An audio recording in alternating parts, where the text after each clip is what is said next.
Stop the presses, everybody. It is Collider Live. It is Thursday, and what a show we have today. I am in awe. I am in awe of this table because the only way I could get this guest on the table today is because he's here to promote something, but it's a great something. And I'm going to start off with welcoming for the first time on the show for the full 2 hours, the pit boss, Ken Napzok. So happy to be here, Christian. Yeah, Nice to have you. absolutely.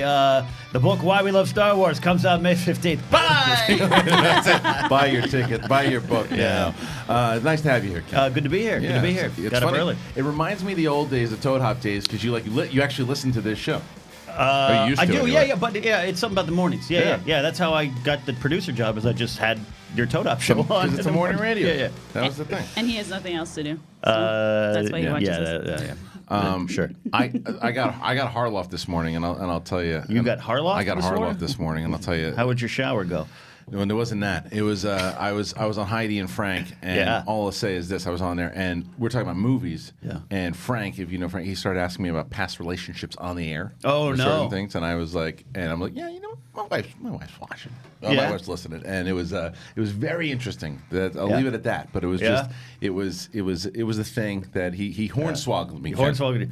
You were the only only one of two guests in the history of the Napzok Files that I've ever had to edit something out. I know. Yeah. But that particular thing that was now it's more public, but it's still at the time it was whatever. Dorina, you're back. It's nice to see you. How are you? I'm good. How are you guys? I'm good. I have something to tell you that you might be very happy with. Ooh. But I'll tell you in a second. Okay, I'm excited. Brett Sheridan's back. Here wearing my Brett. cloak of invisibility. Yeah, I like it. We've told everybody we're very excited you will be working the cameras at the free for all. Hey, I know. How many tickets went? Did the tickets sell after that? or- Almost out. Listen, there's two exciting things about the free for all. Let everybody know. Besides Brett Sheridan working the cameras that night, we have around 25 tickets left, which is great.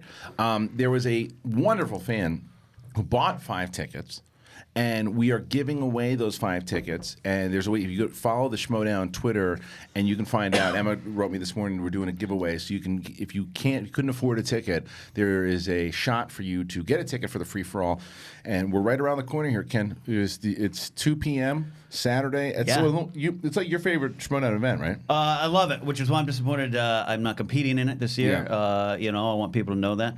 But I'm going to try to make it there because it is my favorite event. It's great. It's a lot of fun. It's like the Royal Rumble. And that's my favorite wrestling event. All right. So last night, I get home, and Did you watch the thing? So the wife and I, we always think about like what we're gonna watch at night if we have a chance to watch a movie. Kids went to bed early enough, baby's starting to sleep a little bit better, so we're gonna watch a movie. So there are a couple choices on the table, and I said, I turned to the wife right as we're about to watch something. I said, "Let's watch The Thing." You didn't watch it. To which she turned to me and said, "No."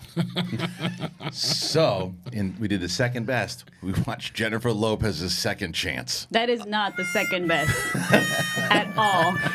Far from the second best I was to gonna John eat that Carpenter's bagel. The Thing. You're certainly right. No. And even so, we watched that movie. The director. The only reason I was okay watching it because we had the director in. Oh, he was on the great. show. He was great, Yeah. and he's director of Tommy Boy. Yeah. And he's going to Right. direct The Flash. Tommy Boy's great. And I How wanted to was see it. My wife said it best. She's like, it is a generic version of Working Girl. Yeah. So you should have watched the thing. Well, yeah.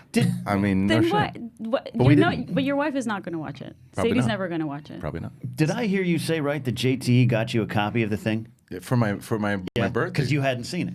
Because he Yeah, did that right. with me with Ghostbusters. Yeah. JT gives the gift Have you of not movies. seen Ghostbusters? He does now. I He has didn't, now. I didn't until like a month and a half ago. Wow. Yeah. You loved it.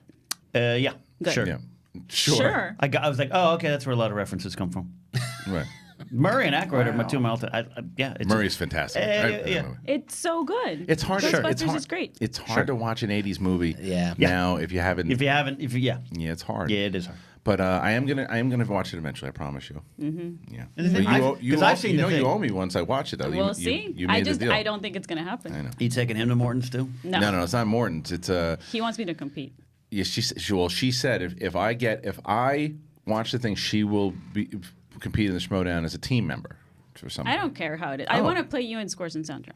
You'll win. I don't know. I have a really bad memory, and you have Listen, This is your life. Well, Schmoedown's your don't life. drop an edible for about a week before the match. You may Yeah, be I know. okay.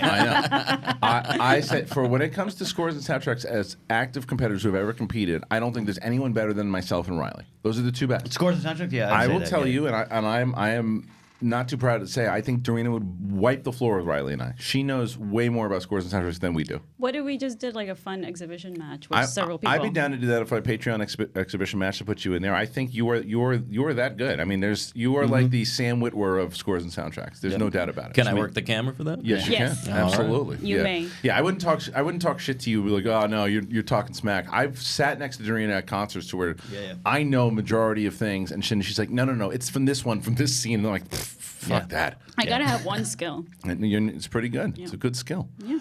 So we'll see if it happens and if you watch the thing. Where do you lie on this whole taking Macuga to scary movie things? Well, I don't watch scary movies myself. I know. But I'm not like him. I enjoy them sometimes. If Grace is a huge horror Eat that thriller bagel fan. again. That thing stinks so bad. It's a bagel that stinks. This bagel stinks. I think it smells pretty It smells good. I kind of want some. Ken talks for a while, so I'm going to try to chew this. What do you mean where I stand on it? Do you think we Did should you have just taken? fart? You lifted your cheek. No. Oh, that's what stinks. I moved to the left because I didn't want to chew into the microphone.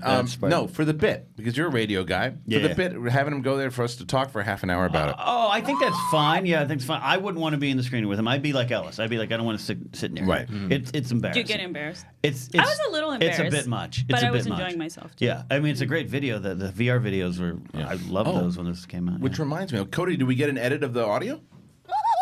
Is that from last night? These are. Can you play? These are all the. This is all right. So wait a minute. Let's start again. So imagine if you are Rebecca Ford, and you're sitting next to Macuga. Right. The movie starts and Wait, I'm Rebecca Ford. Okay. Here we. Yeah. All right. Well, you hear this? Okay, and then. And how about and. But That's the best.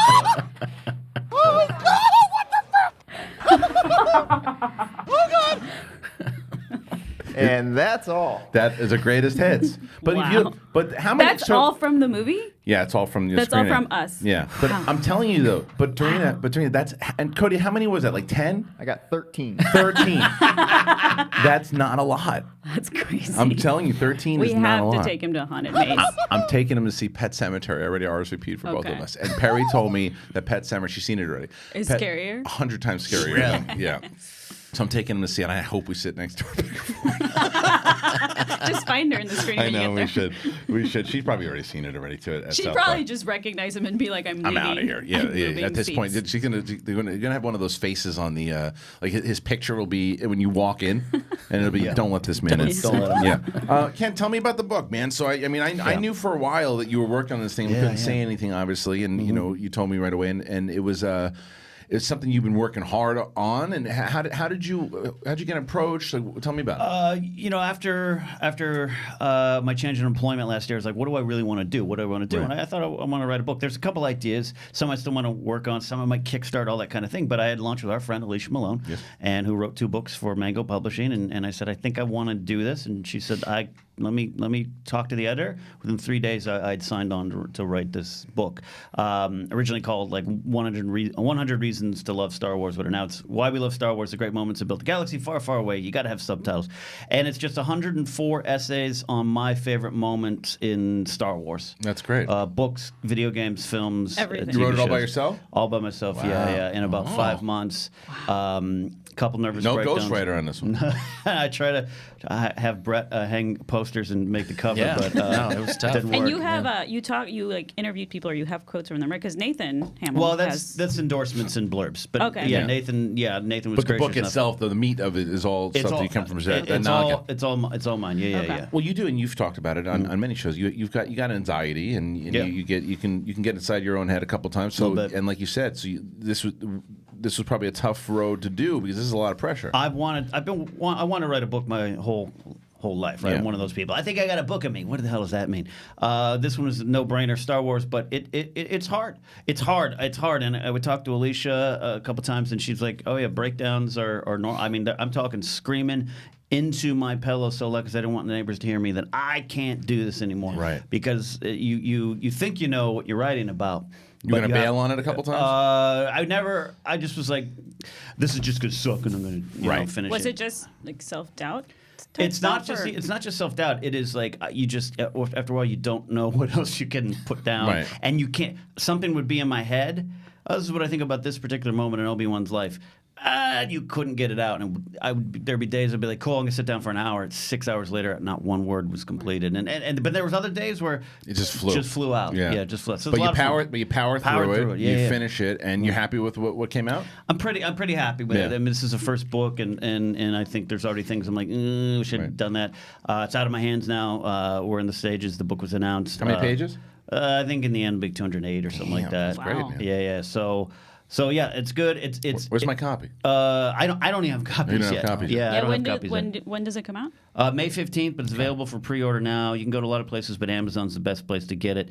I'm nervous but excited, and this is a weird time to be a Star Wars fan, right? Yeah. And even if my hope is, even if someone like me who loves The Last Jedi, I know you don't as much, that you would read that particular essay on a particular scene and go, I see what he's saying, Sure. and I'm never finger wagging. I'm just saying I love this thing, and this is why I love it. Yes, and I think there are different people who dislike The Last Jedi. There are people who watch the movie. I like to lump myself in the fact of where I watch it, and I go, there's just a lot of things I just didn't like about the movie. Right. But I certainly would like to hear your point of view, and I have heard your point of view, and to read and go, well, that's a take. I mean, even if I don't agree with it, that's a take, as opposed to no matter what you write. I don't think the people with straight up vitriol are going to want to read the book anyway. It's gonna be weird because I'll see what reaction, because there's a lot of Last Jedi haters who still love the prequels. A lot of people who hate the prequels but love the. And I have moments from all of them, including some of the new canon great. books and new canon video games. So. You might come at me from one way, but then I also love the other thing you love. So it's basically a love letter to the whole franchise. That almost right? was going to be the title, and I thought Dorina would make fun of me, so we changed it. You changed it? Well, I mean, it says by Ken Napzok, right? Yeah. Right? Yeah. Yes. I am a shill. Yeah. The shill or The shill. Yeah. I think I should be in the Darth shill Shill. Hall of Fame. I know, Darth Shill. Were you in the poll for No, the, which was silly. Perry was in it. Oh, and Reilly was in it too. Riley was in it. Perry doesn't like Solo. Right. So that's the she definition should of have not a gotten shill. yeah, she should have gotten disqualified. Yeah, that whole thing is so silly. So funny. But I've had conversations with people about the shill thing where they just don't understand the business we're in, and they legitimately think we are on a checklist from Disney. Oh, right. Tell me the story, because you told me this off air, and I think this was actually. Well, I had a conversation. You don't have to tell me who. if you No, don't want I to. had a conversation with someone who was very enlightening, and it's a close supporter of mine. Where I was like, "What's?" He said, "Like, I understand you. Some of the criticism. If you get sent to the review, I understand that your review would be You mean premiere? premiere. Yeah. Excuse me. Your review would be positive." And I'm like, "That's not what one person here does. No one here does that. And also, we're not as bowed over by a celebrity sighting at a premiere. This is just it's fun." It's fun, but I had more fun hanging with Dorina and you At the party. We go to at hang. the It's more of a after party. social thing for us. Of course, I saw Frank Oz. It didn't mean, and it doesn't. And the other place, it doesn't get taken away. There's no checklist. Hi, I'm from Disney. We listened to your podcast. Here's 14 things you said right. But people legitimately think that happens. Now, right. Well, what I will say is the publicists are absolutely looking, and they hope. And I have a relationship with the head publicist over there too, and he says the same about when I had my tweet about Solo. I didn't love it, and he's like, and he asked me, well, what didn't you like about it? And he'll tell you straight out. I always like when the tweets are positive. Sure. I'm looking for it. It's like, hopefully it's a positive tweet. If not, okay. They take the crapshoot with inviting you. Yeah. That's what But they happens. see you guys as critics. Like they know Right. that you're. It doesn't mean you're going to love everything they put out. They also know see that. us as important. We are a media outlet.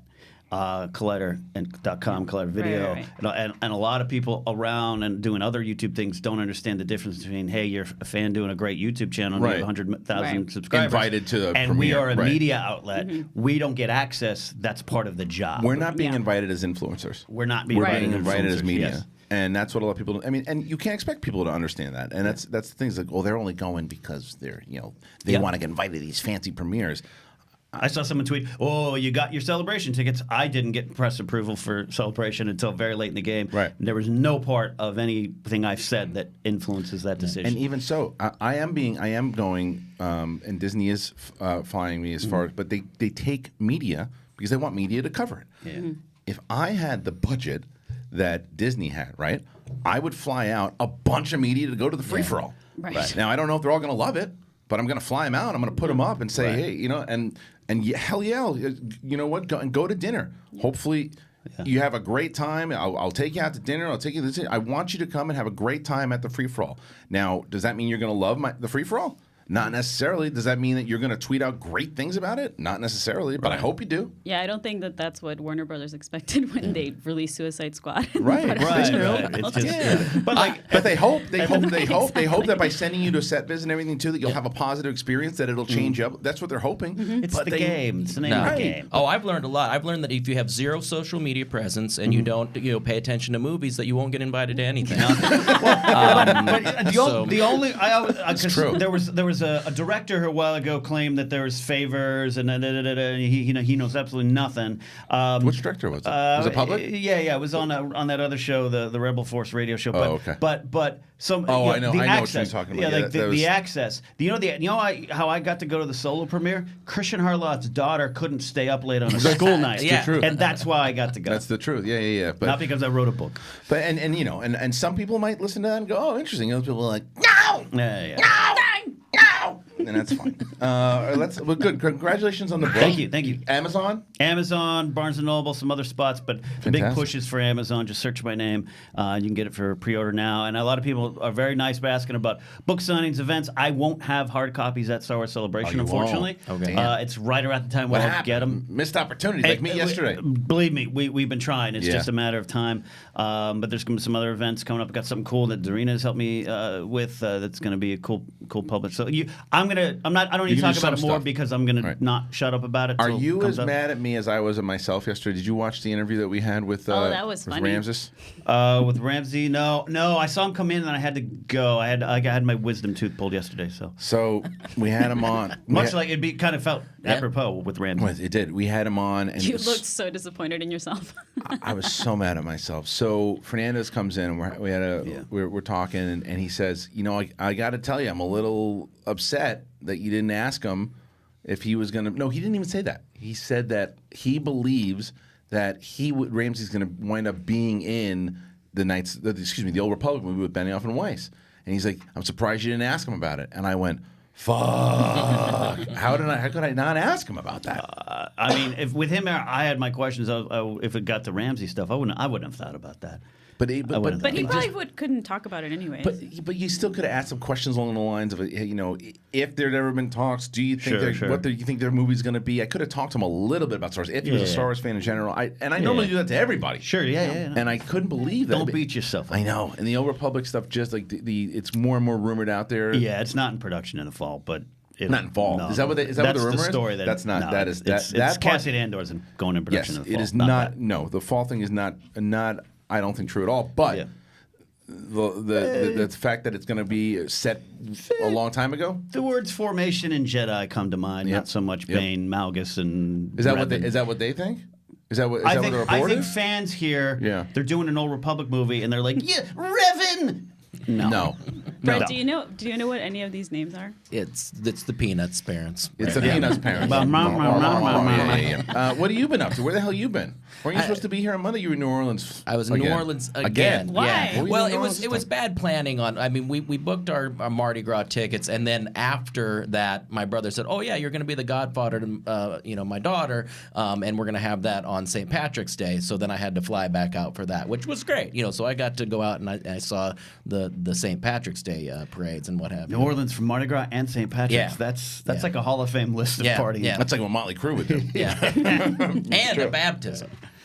So, In the middle of it all, Yeah. with whiskey. Yeah, it was good. It was Okay. good. I You got had a to good see time? my mom and dad this time, and Oh, okay. it was a really good trip. Relaxed?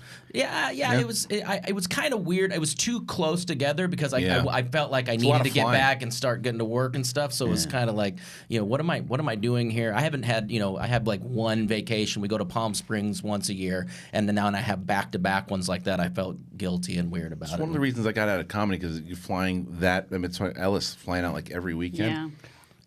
You know, seems the fact that exhausting. we're I doing like love it. Showdown once. You love I love it. it. You like Ellison, going I back love it. into I it. love Yeah. Ellison, when we checked into our don't have a- hotel, you don't have a family to worry well, about. no, true, but when we checked in our hotel in Seattle, I looked at Ellis and he looked at me and I just go, I love hotels. And he's like, Yeah. they're the best. They really are. And we yeah, love if you have a them. nice hotel, trust me. I mean, I would live in a hotel. Yeah. Hotels are great. I Did just don't till like at the 8. traveling part every Yeah, weekend. Like it's the that's a lot of flights. work. Did you hear us talking about you and your comedy life?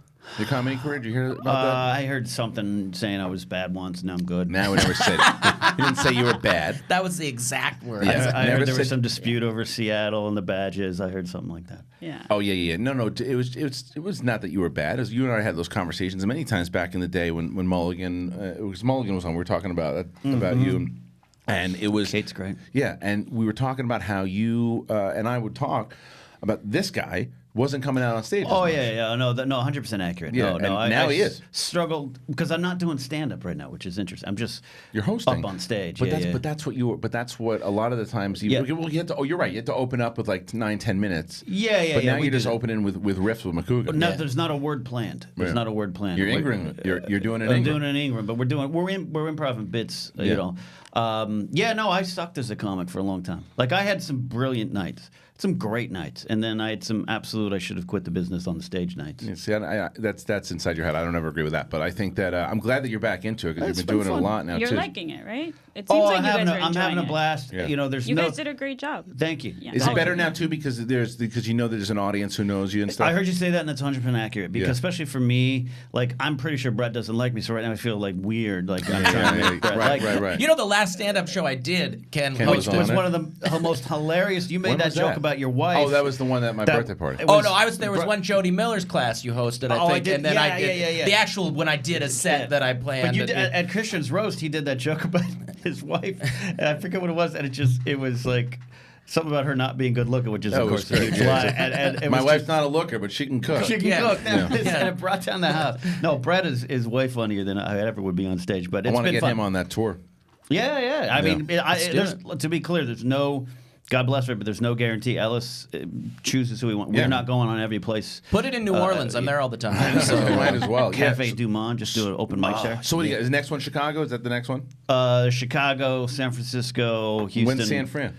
I think he just puts it's like May 10th. But I don't. Shit, so you guys are going from San But- Fran then to Houston? But I don't necessarily know that I'm going to. You know what I mean? you don't I think know- you don't know you're on the card. understandably, people think it's this package deal.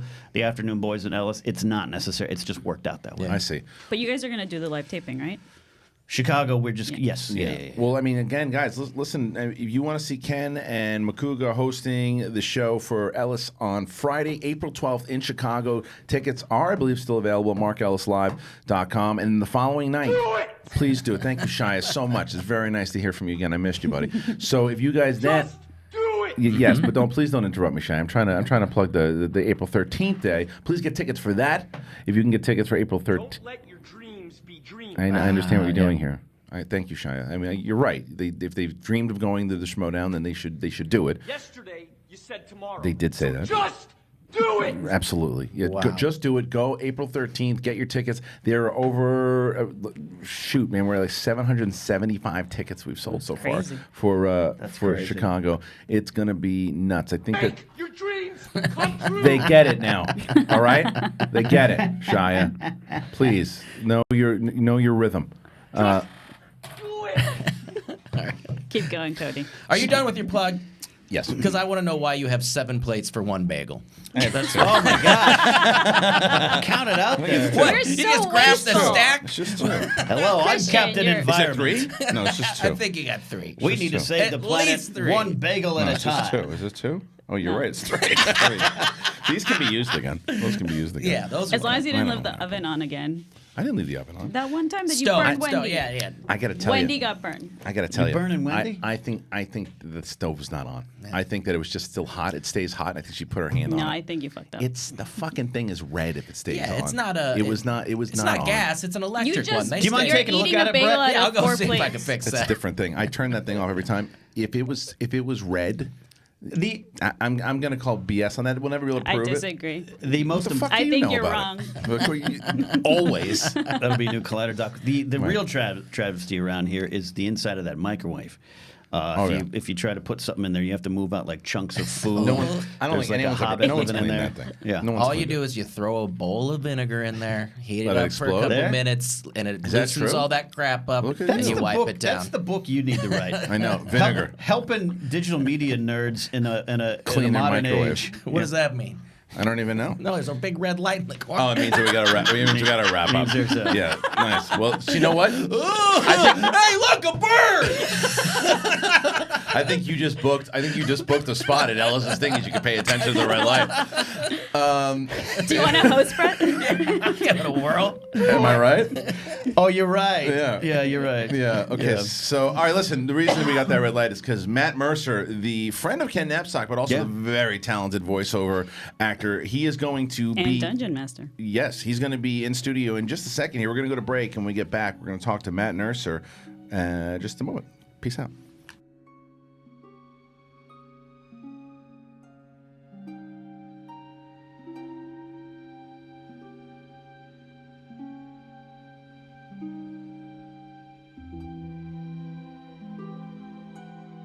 Hey, Collider fans, John Roca here. Look that behind me. There it is, Collider Sports. That's right, that is happening. We've got some great programming on there already. For those of you that have already watched, thanks so much. We got so much coming down the pike. We're talking about NFL. We're going to talk about NBA. There's plans about NHL.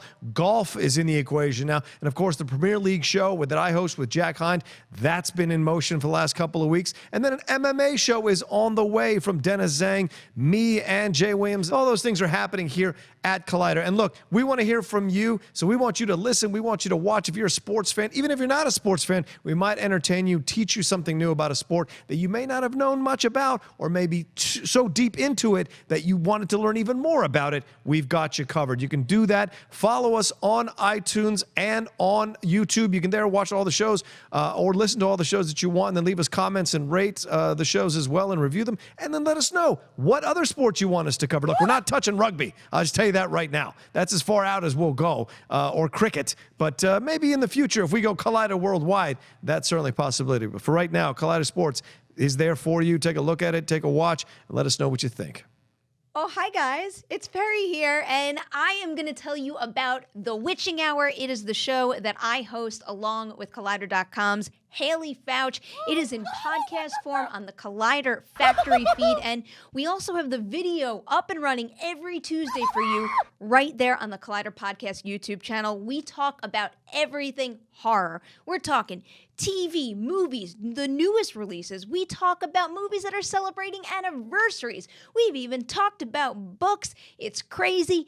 If it is scary, we are talking about it on The Witching Hour. We also have so many filmmaker interviews, really cool stuff. It's all coming your way every single Tuesday on The Witching Hour. Check it out. Collider Factory and the Collider Podcast YouTube channel. Ugh. Hello, Collider Live. My name is Amy Dallin. And I'm Coy Jandro, and we host a little show we love called Collider Heroes. And it is all of the things we love about movies, TV, comics themselves, all the breaking news, trailers, photos, but not paparazzi photos. All of the superhero stuff we love, all of the indie comic stuff we love, all the stuff you had no idea was based on comics. 80 years of comic lore have led to this show, and many years in film and TV, and we're living in a golden age of comics, and we want to share all of that zeal with you folks. So we talk about the stuff that's coming out. We talk about what we hope is coming out. We do fantasy casting of things that should exist. Why don't they exist? And we do your Twitter questions asking directly to us what we think of certain things. And every single week, since we both actually love and read physical comics, buy in print, we have a comic pull list where our 5 biggest favorite books of the week come out, and we dive into those with you guys. You can buy digital. I'll forgive you. As long as you're paying for your comics. It's all good. But if you buy in print, you can bag them and board them, and then they're worth more later, because comics are like certain things from the 90s that are totally worth the value. Buy comics, buy in print. Digital's never worth anything later. Buy in print. Keep comic stores alive.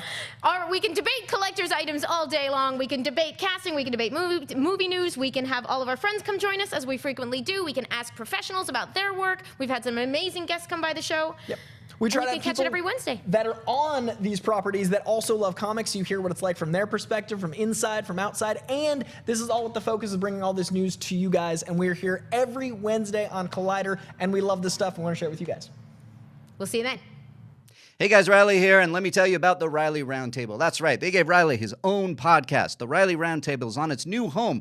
It drops every Thursday. The Reilly Roundtable is a little bit about everything. It's about movies and life and movies and everything in between. I like to have on special guests for discussions like Justice League versus Batman v Superman, for discussions about wine tasting, for discussions about UFOs, and everything in between. That's right, the Reilly Roundtable drops on Thursdays on the One-on-One with Christian Harloff podcast feed, and later on Collider Video's own podcast video network. So check it out every Thursday, the Reilly Roundtable. See you there.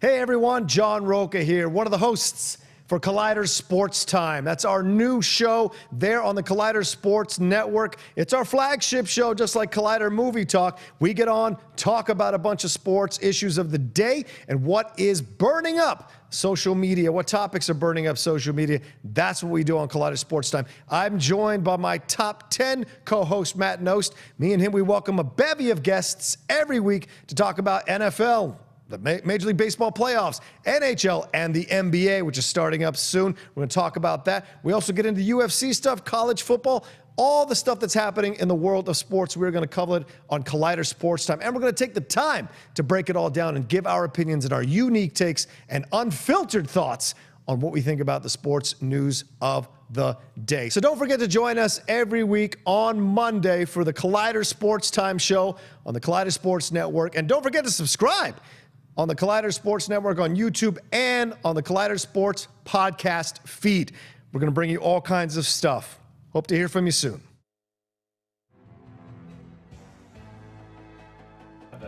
I like that we're. Okay. I like that we're starting with the He-Man theme. We're not going to talk about that just yet, but we will talk about it, I promise. We're going to talk about He-Man. We're going to talk about John Wick. We're going to talk about all of it. But that's not what we're going to talk about right now, because joining us in studio, it has been a while since I got a chance to talk to this gentleman. He is the very talented, one of the best voice actors out there. It's Matt Mercer. Hello, Matt. How are you, man? Hey, good. Happy to be here. It's nice to have you. You know, it's funny. Last time that you and I spoke on the air was the day that we found out that Disney had purchased Lucasfilm. Yep, that's right. And that was back on the Toad Hop days on the Schmoes No Show, and because we were going to have you on for one particular thing, and then the news broke, and then we were just talking and speculating about Star Wars for like 2 hours. It was a blast. Yeah. And then years passed, and I'm playing Battlefront 2, and I'm like, wait a minute. I hear the credits, and Mr. Matt Mercer did the voice for Luke Skywalker. So tell me about that one, though, too, because I mean, obviously from that conversation we had talking Star Wars, you're a big fan of Star Wars, but not only anytime you get a role in Star Wars, whatever it might be, you get excited, but when they say, oh, yeah, and it's Luke Skywalker, how much pressure goes into that? It's a lot of pressure. Yeah. I mean, a lot of excitement. It's Right. it's a very unique honor to do that, especially when it was performance capture. So getting to actually perform the character and walk alongside an R2D2, technically, though it's just a push chair in the middle of a motion capture volume, but being able to pull a lightsaber out and do combat aspects and kind of embody a character that I grew up with was huge. It was so cool and a lot of pressure. Well, what do you do as far as that? Because obviously as you know, your ears are tuned in. Does that sound like Luke? Does that sound like what do you do? Do you go back and you just rewatch all the movies, because the Mark Hamill today, so 65 years old or whatever he might be, or younger. sounds very differently than the character that you were playing. And when you go back, do you listen to the original trilogy to kind of just get his voice right? Yeah. And for that one in particular, well, that was Return era. So Yes. going back to that specific, because he's changed dramatically from film to film, and so that's a little more of the true Jedi, a little more of the centered Luke than the previous films. So it's taking a lot of that inspiration, but also allowing a little bit of yourself. You know, you're trying to do Luke, but you also want to kind of make it a little bit your own in a subtle way, at least Of course. depending on the director. Some directors like, make it exactly, but they were also interested in kind of bringing a little bit of the Mercer flavor to it. But for me, it was just trying to do my best to pay homage to that character. Well, you're certainly allowed to do. You should be able to do that because the fact is that Mark Hamill had his idea of what Luke was during Jedi, but then that character obviously changed after that. So the actor playing him, even though you want to get his voice right, you should have your own ideas with guidance from the director of where the character went and how he would be and what he's been doing. Now that you've been given those tools to figure that out. Yeah, it's been great, and I've done a couple other things that, you know, like the fact that I get to step into Luke's shoes more and more as the years go on is really cool. And you played a bunch of other iconic characters too. Like, I mean, I think you've done Captain America, Iron Man. Like, I mean, apart from all, you know, your anime and video game voiceover, like, is there one that related to that was more challenging, or is there one that you really loved and that you would like to go back to? Oh man, I mean, for me personally, growing up a huge Resident Evil fan, you know, stepping into the shoes of Leon Kennedy was a huge honor for me. And equally intimidating, also. Right. So that was huge. I would love to be able to go back to that. I've done a few of the animated or the CG features, and as a character that's just really close to me. But Well, Ken, I know that before we jump away from the Star Wars, because you got something going on. I'll give it of my book, Why We Love Star Wars, coming out May 15th. One of the essays is about the core of Luke Skywalker's character in the scene on Pilio in the Battlefront story mode, where Luke and Del Meeko connect, and it's post Jedi, and it is Luke discovering who he is as a Jedi, and it's one of the best Luke moments in all of Star Wars. And I got to listen to you one day on repeat 200 times. I get to hear your. I'm so sorry. And it was like all times. But you guys really did a great job of connecting and finding. So whatever you found because it's there. Thank you. Thank you very much. It's really good, and it's some of best Luke Skywalker stuff out there. And to give some context to that, like, I've known Ken for close to a decade now. Yeah. We've collaborated on a lot of projects. So the fact that you then, on top of that, forced yourself to listen to me on repeat, I genuinely apologize for. No, it was great. It was sweet. Well, you know, the other thing too. So Matt, you know, I'm looking at my notes here too. You're the dungeon master in the Geek and Sundry web series Critical Role, where he leads other voice actors through Dungeons and Dragons campaign. And we were off air. We were just talking because we've had on a lot of different D&D players, and two of the big high profile ones are both Joe Manganiello and Matthew Lillard, who have both referenced you. Talked about, you know, your involvement in it too. And we joked about it because Joe has said when he was growing up, he was big into D&D. Then he got into football. He was playing. He was a jock, and then he came back to play it again. But he told me inside my interview with him that his spirit of the athlete to try to win has been there. And then you kind of said the same thing. He's in it. He's of most people I've played with, there are few. No, really, there's none as driven and as evangelical about the game as Joe, and it's amazing. It's inspiring. I've had the opportunity to play with him many times. We've talked about it ad nauseum, and this is the kind of guy where if you told him D&D sucks, he would just punch you. Who would say that to him? Yeah, well, nobody would. Well, I'd be scared to do that. None that still exist, as far as I know. They just kind of disappear into the distant sky and little ching shine. Yeah, you can see it. For sure. In the D&D community, like the Critical Role community in general is incredible. I don't know how much you guys know, but it's Tell me. It's so big. It's amazing. Like, do you have any idea that it was going to become this? Oh no! I mean, this entire ride for the past 4 years none of it's been expected. It's been kind of a perpetual space of wait, what? This is a little funny story because I've please. told this when you were Critical Role's an empire right now. It's doing so well. But we used to meet for creative projects. Me, Mercer, friend Jack Conway, and writing partner Matt Key, and we'd meet like every Thursday. And there was one night. I'm paraphrasing a little bit, but I remember looking at you and you were like, "Guys, I don't know if we can meet next week. We're going to be trying something new on this. Like, we're going to tape some D&D." And we're like, "Okay, maybe the week after." Just blown up. So to answer, I know for a fact they didn't think that. You know, Yeah. it's just So how does it catch on? You know, like the people just kind of, it's just the way that it's set up, and people just kind of, you know, they took this. Maybe there's a bunch of people who didn't know about D&D, but you guys introduced it. It's is that both what of it those is? things. Yeah. It's a lot of things, and we're still figuring it out ourselves. You know, in hindsight, I think it speaks to one, the fact that we have a generation that was raised on very short form narratives. You know, 3 to 5 minute YouTube videos and a lot of impersonal forms of media, where it's either film, television, or playing over Xbox Live. And tabletop gaming has been this kind of rediscovered means of spending your time with your friends in person, face to face, creating something together that a lot of people have either never know it existed or had no access to it, or missed that from when they grew up, and it was a big part of their childhood and young adulthood, all coming together. And it's disproven the idea that there isn't an audience for long form media. And honestly, the show is its show. I'm proud of that, but the thing I'm most proud of is, like you said, the community that's come out of it. The people that have come together around our show have kind of become the thing I'm most proud of. They're so supportive.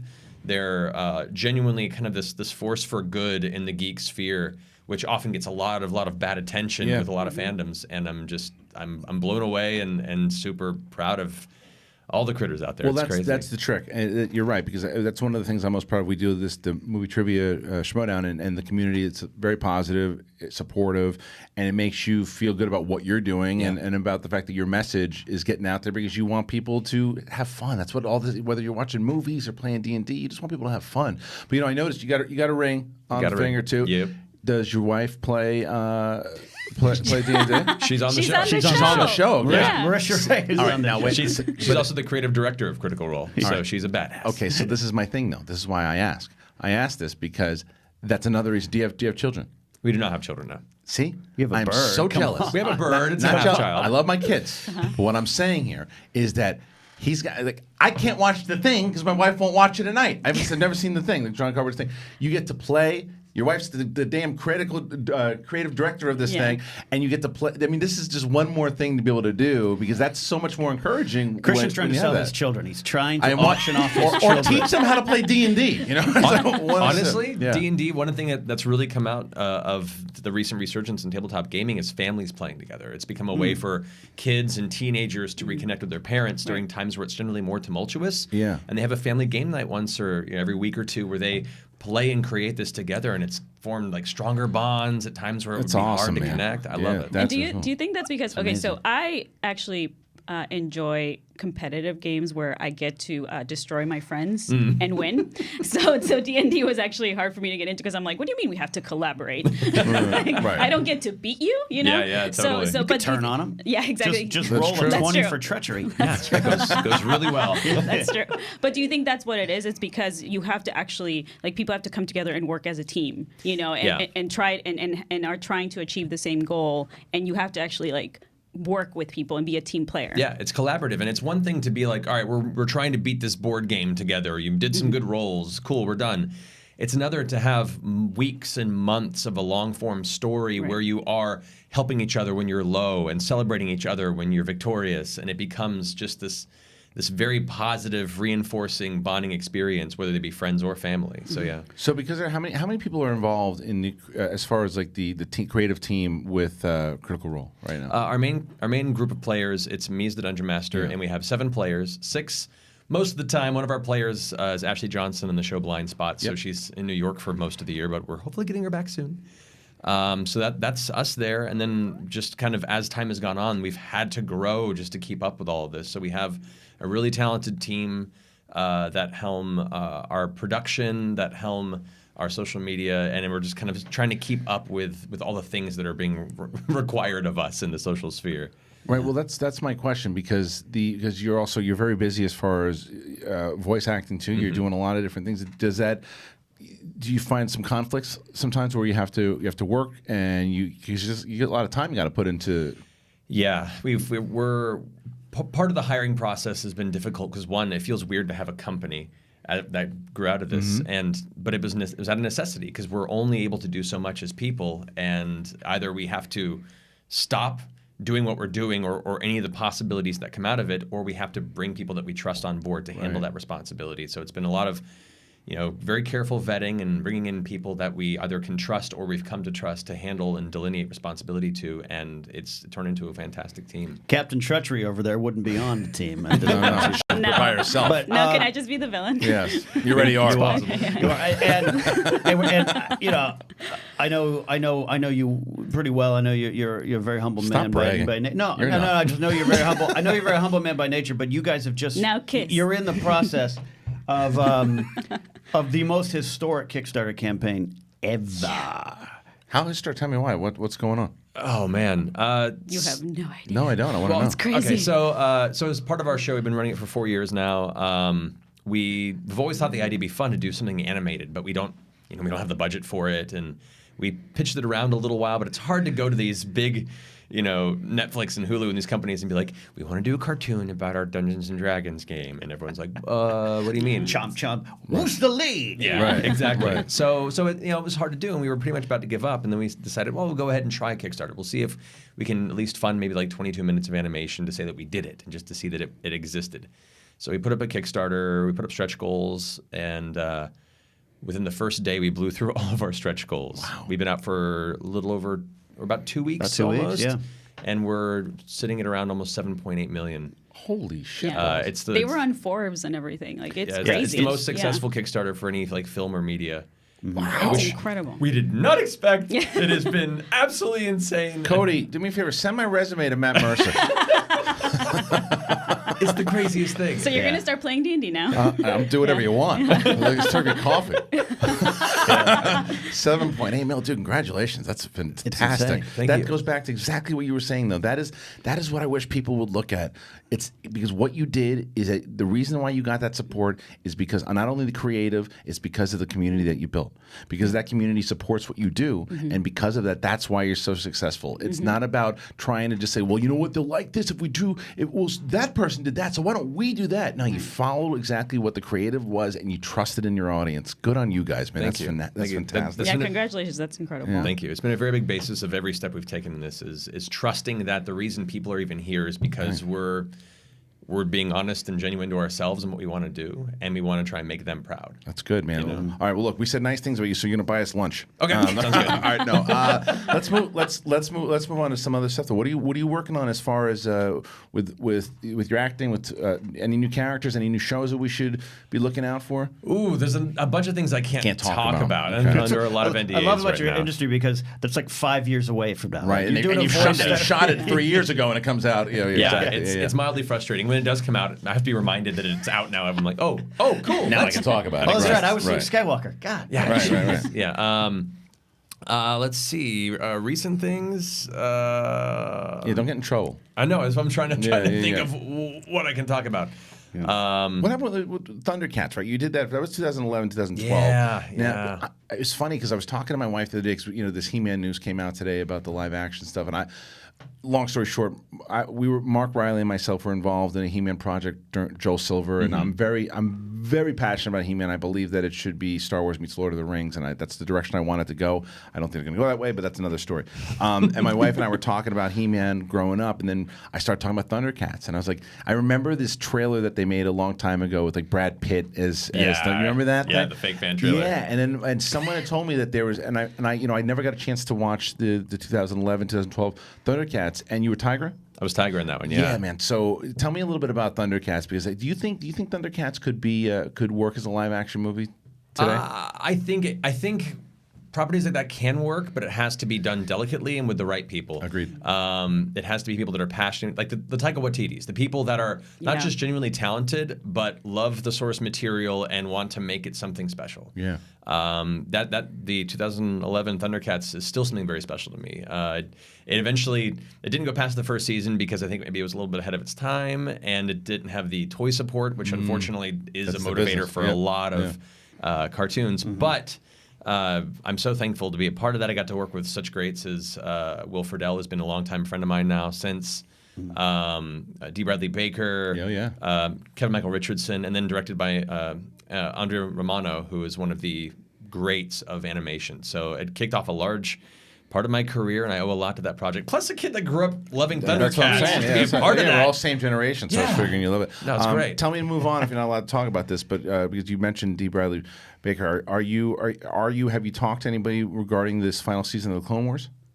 I have not. Okay. I've been hearing as much as you guys have, just in the peripheral, but that's all I know. Okay, cool. Is there other projects that are not voice acting projects? Like now that you've been on YouTube and Twitch like for a while now, like are you comfortable enough, or do you want to do more on camera acting? I've done on camera off and on through the years, and I really enjoy voiceover. Okay, you prefer it. Occasionally, Okay. like if it's a fun project and there's like friends involved, I'll do small things. I did some fantasy films years ago called Mythica that were like super low budget, fantasy. I got to kill Kevin Sorbo with magic. I was like in the Necromancer. It was totally cheesy and fun, and we had a great time with it. But like, I don't know. There are a lot of very talented on-camera people that have the constitution for the competitiveness of that industry that I don't have. Your business is pretty competitive, though. No? It's competitive, but it's still supportive, if that makes sense. Okay. Like all the people that are still competing in voiceover are still excited for each other, and it doesn't have the same sense of kind of cutthroat mentality. I see what you're saying. It's harder to get into your thing, though, too. It is harder. Yeah. It is harder, and it still remains a difficult competitive field when you're in there. But for me, I like an atmosphere that while it is competitive, it's still more supportive than one where everyone's out to tear each other down. It's very palpable because anytime you come across someone, Stephen Stanton, our buddy, James Arnold Taylor, and everything, and Craig. Kevin Michael Richardson is another. Every time you get a sense there's a different atmosphere going on behind their brains. There's some sweetness, calmness versus the other industry, and it doesn't mean there isn't problems and this and that. Let's be realistic, but it's also better money. Roger Craig Smith, another example. Depends on who you are. It depends on who you are. Yeah. I will say voiceover gets a lot of untrue interest and everyone's just so rich. It's like, no, there are a handful that make a crap ton of money, and there's most of us that are making a living wage. Yeah. But again, our friend Roger Craig Smith, it's like everyone is really supportive. You could feel it. Yeah. It is different. Well, and to be fair too, when it comes to on-camera stuff, I'm very much pigeonholed in the type of characters I can play. When I first started in the career, it was like, okay, you are either a drug dealer or an IT guy. And that's all you go out for. But for voiceover, or both, I see could be. okay. But for voiceover, I've been able to be the heroic hero. I've been able to be the dastardly villain. I've been giant demonic entities, things that would never be on camera. Right. So I mean, listen to the stuff that Matt's done. Is Voltron, Spider-Man, DC Super Friends, Beware the Batman, Thundercats. I mean, there's so much cool stuff that you've been able to do. That's just like a portion. Mm-hmm. You've been able to do a lot of cool things, like you said, because you can do so many. It's not just a look. It's like you can change your voice, and it's. How did you get into it, by the way? Long story short, I grew up a huge nerd. Yeah. I love comic books, video games, cartoons. Yeah, you and smell your own. Yeah, exactly. I already rubbed myself on the table, so I left my mark. But yeah, so for me, it was that combined with Dungeons and Dragons getting me into theater. I was a super introverted nerd growing up, and it was through D&D that I began to kind of open up a bit, become more social, learn those social skills, and began to find these character voices as part of my NPC characters in my games. Then I kind of got into theater, and then suddenly years later, I was working the 9 to 5, and I went, you know what? Let me go ahead and try this while I still am, young without a family. Yeah. Where are you from originally? I've been here most of my life, but originally Florida. Oh, Florida. What part of Florida? Kind of West Palm Beach, the poorer side of West Palm Florida Beach. for quite a while. Okay, the poor side of West Palm Beach. Yeah, West Palm is very, very divided between. Yes, but then so you moved out here, and you were living in California for most of your life. Yeah, most of my life, and then just was like, let me try this while I didn't have all those super responsibilities, because I knew at least if I tried it and failed, I could move on without worrying about the what ifs, and I eventually, slowly began to just build up enough of a career and. Now I get to work on all these things I grew up with. Well, I want to go back to the fact that, because it's, as I was thinking about it and finding out that you and your wife essentially work together now too. That's not always easy to work with anyone that you're involved with, because arguments happen in general in relationships, and especially when you do business, it gets tricky. Have you found that to be the case, or is it more so you guys are on the same page with a lot of things? And because she's creative director, you kind of follow the lead. How does the dynamic work? It actually works a lot better than we expected. When all of us, we were all just a group of friends having to go into business together as this thing started blossoming. we were super scared. The idea of all of your best friends and my girlfriend at the time, now wife, all having to go into business was like, okay, this 95% of the time the stories do not end well. Right. So we were hold together. We just had two of the actors from Motley Crue on yesterday. Yes, we know very well. So yeah, it was a very, very big concern. So every step we were very careful. We kept checking in with each other, and honestly, it became a perfect storm where each of us, I'm not going to say a perfect storm, it became a perfect scenario where everyone kind of fit into roles naturally. We respect each other enough to the point where even if there is a conflict, we talk it out. Right. With me and Marisha, it's great because she's really good at her job. She's the fighter in the relationship. I'm the diplomat. So we have that dynamic well. And and when neither of us have to blow off steam for the stress, we both understand what we're doing. So at least we can be there without, with a shorthand to kind of support each other. So I'd say, honestly, that's been a big concern of mine going into this, for both of us. But no, it's worked out really well. Look at you, man. You're That's killing awesome. it. You're just so happy for you, man. You got so much cool shit going on. You're a good guy. You always want to root for the good people. It's like it's the fact that sometimes you see people who are just like, why does that guy get to win? You look at him and you go, thank God this guy's winning. So congratulations on everything you're working on, my brother. And I'm very happy to have you in here. And what can they do as far as if people want to get involved, if people want to do the Kickstarter or anything, what do they do? Yeah, totally. So if you want to check out Critical Role, we have all of our previous campaigns you can find on YouTube. You can just search Critical Role. We're currently in the middle of our second campaign, but you can watch live on twitch.tv/Critical Role every Thursday night at 7 p.m. Pacific is when we stream it. Or you can go to critroll.com to get all the information about the episodes and events we go to and our charities that we support and all kinds of fun stuff in there. Well, there you go, guys. Great Matt Mercer, and you got to come on. We can't do another 6 years. You got to come on. You got to come on sooner than that next time. Please come on, come see us. Sounds again. like a plan. I love it. 6 years? It's been 6 years. It's been That's 6 years. insane. Yeah. Well, maybe even a little later because 2012 was the merger, right? So it's almost 7 years. They used to be young ones. We were still old back then too. But. All right, we're gonna go to break. When we get back, we're gonna talk about all this stuff going on. Did we like the He-Man casting? What do we think about the John Wick 3? And did Brett Sheridan's stomach problems get better? We'll find out after the break.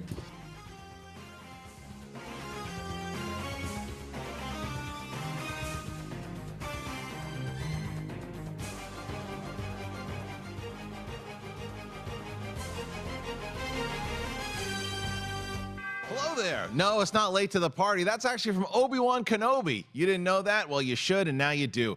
Jedi Council. What is it? It's about Star Wars, obviously. It's Jedi Council. Every week, the latest and greatest in Star Wars movie news. Myself and Ken Napzok, that's right, the pit boss himself. We have a guest on, and we talk about everything happening in the world of Star Wars. If it's the movie news, the TV news, canon news, comic books, games. And then we take questions from you guys on Facebook and Twitter. It's a lot of fun. We've been doing it for a couple of years now. I'm still excited talking about it. The fan base is coming together again. I believe it is. I think it is. I hope it is. And we're talking Star Wars, so we'd like you. That's right. All of you. If you're not a fan of Star Wars, come on over and join us every Thursday for Collider Jedi Council here on Collider Video. And we have an Apple Podcast feed or Podcast One, wherever you want to go if you listen to podcasts. And not only do you get Collider Jedi Council every week on Thursday, The Rule of Two with Mark Fernandez and Mark Reilly, that's on every week. I believe it drops on Wednesday. It's on one of these days. It's a good show. You should listen to it. I like it. I listen to it. I haven't listened to it once. Hey guys, Ryan Satin here from ProWrestlingSheet.com. And if you're a pro wrestling fan, which I hope you are, even if it's in secret, then you should be checking out Wrestling Sheet Radio Weekly. We've got a bunch of shows in the podcast feed. We've got weekly recaps from myself and John Roca, which you guys will probably know from the Collider family. That's for Raw, that's for SmackDown. We've also got the weekly roundup of wrestling news. It's a show I host called Wrestling Sheet Radio with Jamie Iovine and Elijah Bates. And we've also got a bunch of other stuff in our YouTube channel, youtube.com/c/wrestling sheet. So check it out, subscribe, and I hope you guys dig it. Hey guys, Perry here to remind you to tune in for Collider Movie Talk every single Monday, Tuesday, Wednesday, and Thursday at 4 p.m. PT live. We are live. We talk about movies. We answer your live Twitter questions.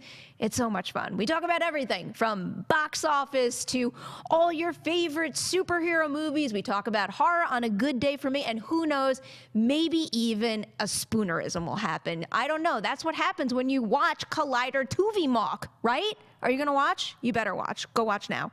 What's up, Collider fans? If you are a fan of television and you want to watch a guy that looks like me and a guy named Thad Williams talk about TV every single Friday, subscribe to the Collider channel. Collider Podcast is where you can find the video. We have our own iTunes feed, hashtag at Collider TV Talk. You can find on iTunes or wherever you find your podcasts and you listen to them in your ear holes. That's where Collider TV Talk comes at you. We talk about TV news. We talk about shows we love, shows that we don't love, and most importantly, we don't read any books because TV has nothing to do with reading. We also have a show called Hypothetical Questions with myself and Roxy Stryer and all kinds of reviews right here at the Collider Podcast channel and the Collider TV Talk feed. Subscribe, rate, like, tell your friends, tell all your friends and tell their friends, and before you know it, it's a pyramid scheme of television. I'm Josh Macuga. Boom! You can see Thad Williams and myself along with Roxy Stryer and all the Collider personalities all the time right here on Collider TV Talk. As always, put down the book, pick up the remote. Hey guys, Reilly here, and let me tell you about Rule of Two. Rule of Two is a Star Wars podcast hosted by myself and Mark Fernandez. It drops on the Jedi Council podcast feed every Tuesday. You like Star Wars? Good. I like Star Wars. And you know what we do? We talk Star Wars. And not only talking Star Wars, we celebrate Star Wars. We gave the Golden Lightsabers the best in Star Wars, best picture, best opening theme, best crawl, and all that good stuff. We celebrate the games of Star Wars. We do everything in the Star Wars universe with a lot of debate and a lot of discussion thrown in the middle. So make sure you check out Rule of Two every Tuesday on the Collider Jedi Council podcast feed, on iTunes, and later on Collider Video. That's Rule of Two with Reilly and Mark Fernandez every Tuesday. And may the Force be with you.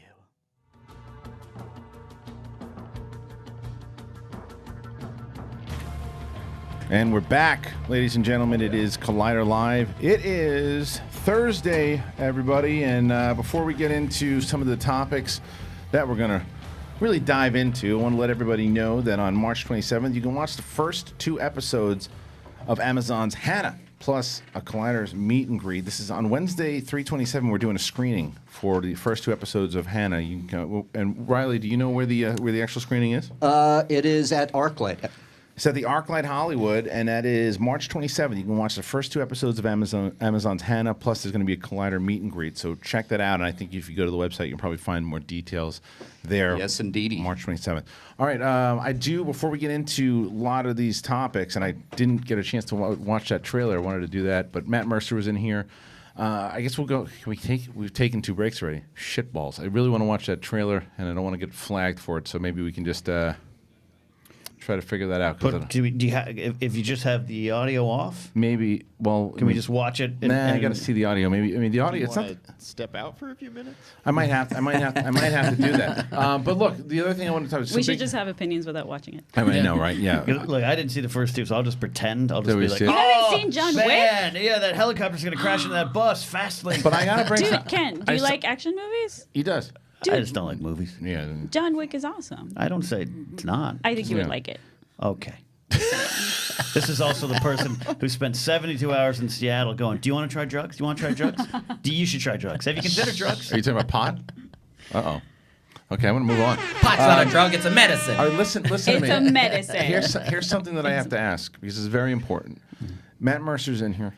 We're ready to talk to this guy. He's a very successful actor. Yeah. We have another actor in here, in Brett Sheridan. Right before we start, he runs out of the room, and we don't see him. What happened? Felt like I was gonna throw up. What happened? You Acid reflux kind of a thing, and let me now only because I know you. Let me ask you a question. Is that the truth? No. What happened? Shits. What happened? Just explosive. Oh boy! Listen, I've been in New Orleans for the last 3 weeks, okay, and this is after coming off of like Whole30 diet to like gumbo and beer and whatever. It's like and planes no, dropping I was just off sitting back there and like a explosives. sweat bead was going, and I'm like, hey, I'll see you later, guys. And that was it. Yeah, And yeah. New Orleans just wrecked your Oh show. God, yeah. No, And then you literally came in, opened the door, and you're like, bye, guys. Yeah, What no, do you no. think? Well, because I think I'm gonna be okay. I thought I was gonna be okay, and I sat there, and it was just that. And you thought you'd lie to everybody first, and they said, Yeah, "Let me yeah. just Well, tell I mean, everybody what's because going on." Dorina's here. If Dorina wasn't here, I wouldn't. You would have just shouted out, I got to take a Dorina grumpy doesn't one. think I shit, so I. Yeah, right. Yeah, right. No, it was embarrassing. I just You look like a huge shitter. What are you talking hey, that should be my T-shirt. Huge shits when we get it. Brett Sheridan. Oh man, That's, this is don't get old. Sometimes you just can't even eat pizza anymore. Just You goes can't, right it's through like you. everything. I try to How old are you? 45. I just turned 45 actually during Mardi Gras. Yeah. Oh, happy birthday. Happy birthday. It's tough. It's rough. It's rough. I mean, I legitimately can't eat pizza anymore. No, your body said, get I the do hell it, out of the room. And it's like, yeah. Well, good. Well, listen, I'm glad that you did that because otherwise it would have been really. Oh, yeah, Talk yeah. about, But I really about a wanted to listen stinky to you. bit. I gotta text my mom. What happened? You know, right? Oh yeah, she would have been. Why would you talk about that on the air? Does anybody else's calf just get hot? Yeah. Oh yeah. What is that? Your calf? My calf just gets hot. What? I don't know. I don't know. It's something My weird. ankles sweat. No. But it's like, Welcome to Collider Old. It is.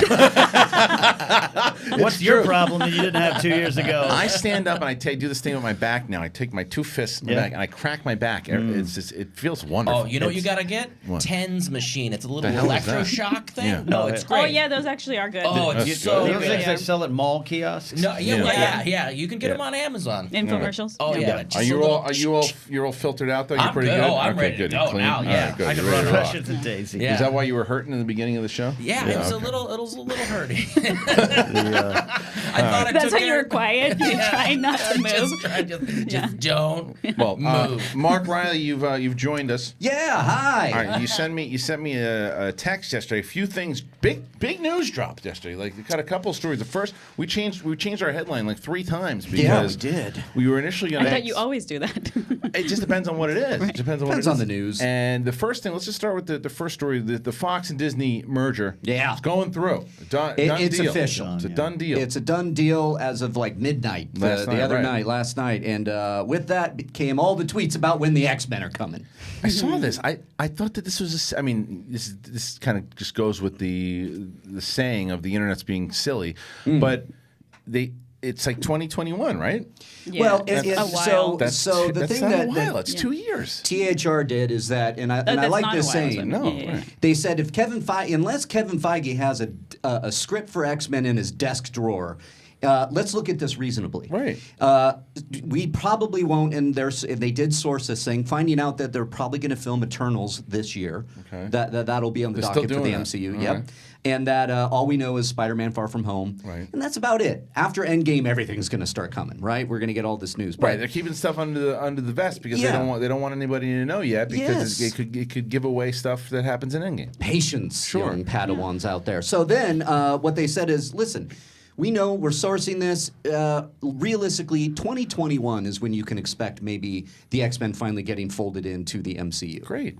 And Yeah. just getting folded in or an actual movie itself? Well, movies and Whatever. crossover, Maybe a TV setting it show? up. I bet somewhere in 2020 with one of those movies, one of the Someone post-credit ties in. scenes will be like, Schnick. Why? And you but know, there's like been a lot Wolverine of or something. But people are complaining about this.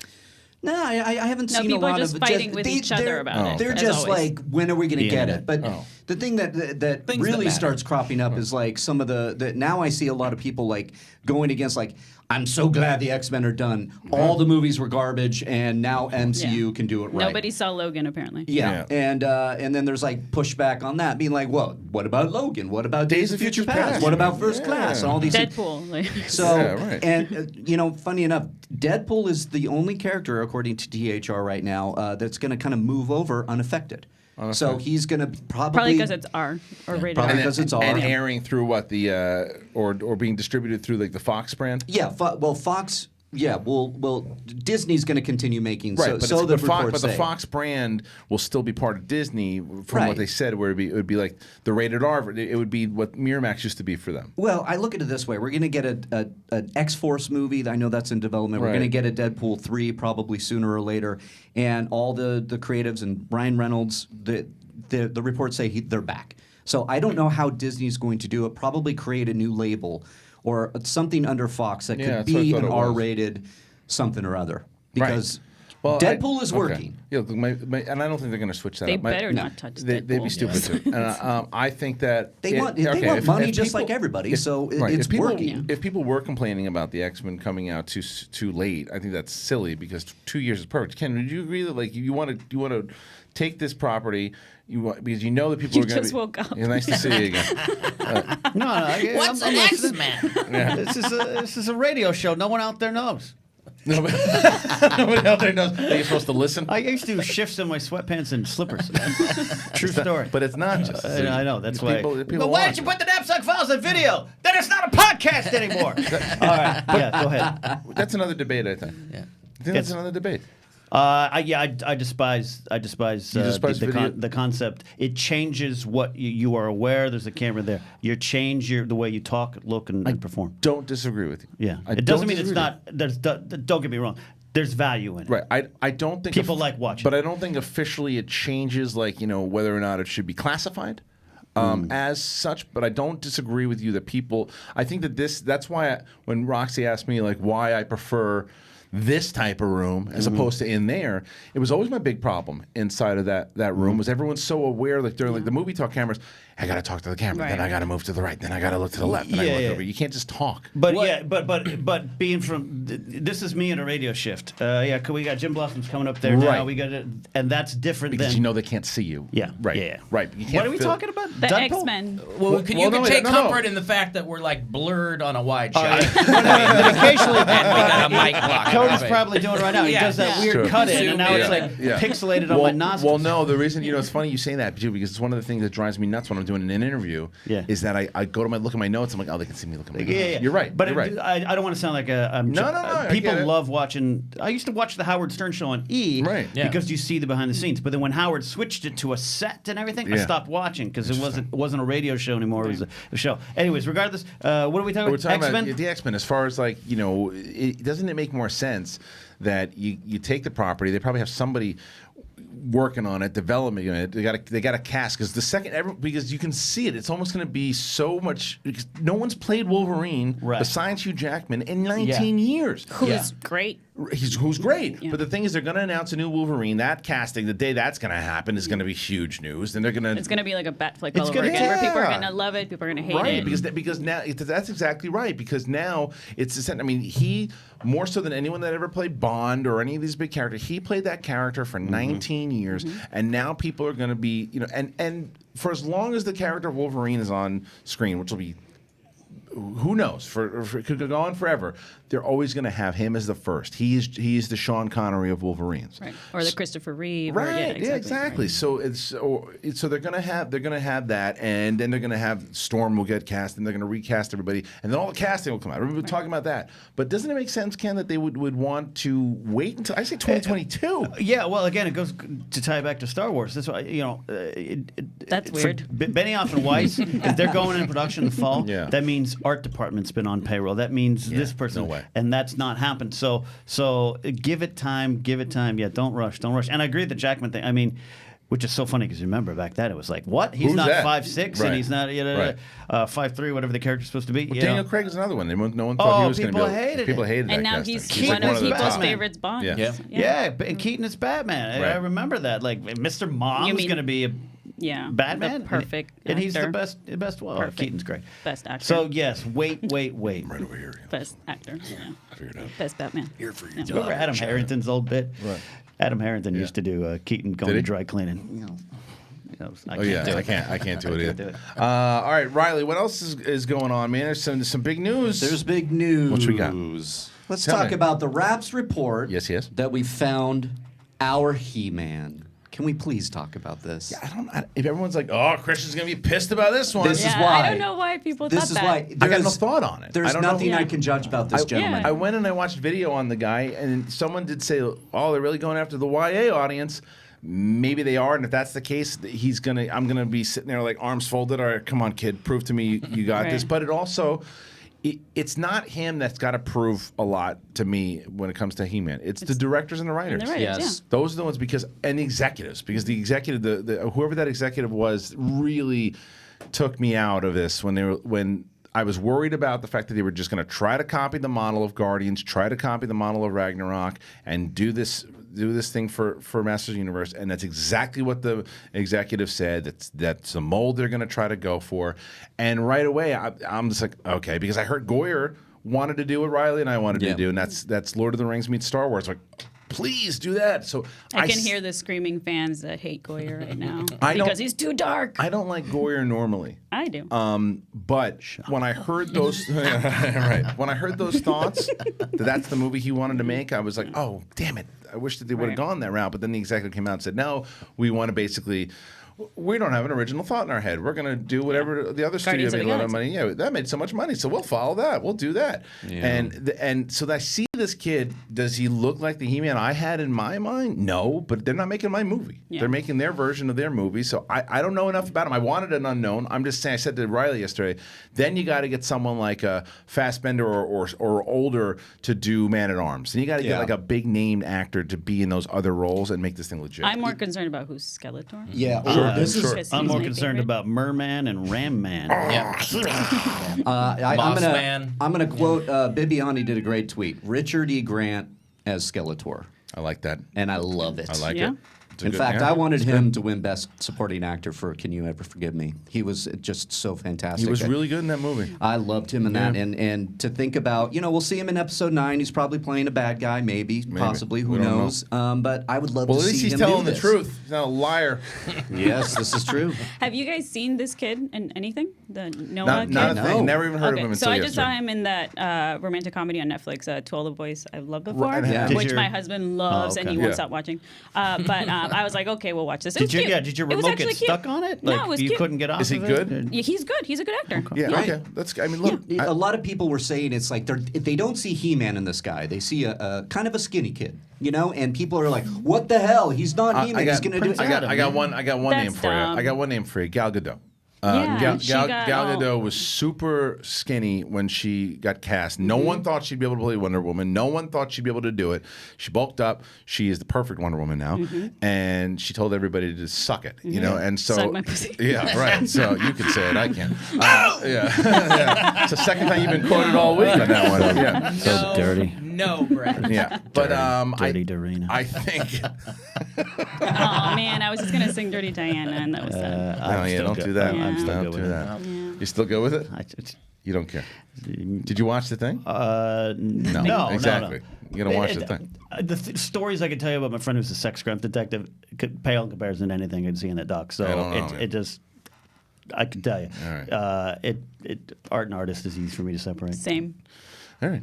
All right, let's move on. But anyway, so the kid, as far as playing Prince Adam, like you said, I was thinking, I was watching one of his interviews, and he's not serious. He's like a kind of goofy kid, which is cool, and that works for Adam. The question is, can he lock into the more serious badass when he turns into He-Man? Now, I hope that they go with the old lore, the lore that they set up in He-Man. 2002.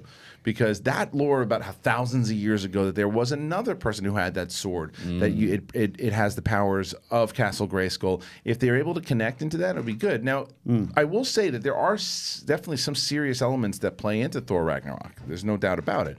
But I just don't want them to start handing out jokes like Guardians 2 because I just don't get it. I mean, I saw so many lists that people love Guardians 2 and I don't get I like it better than the first one. Yeah, I don't get it.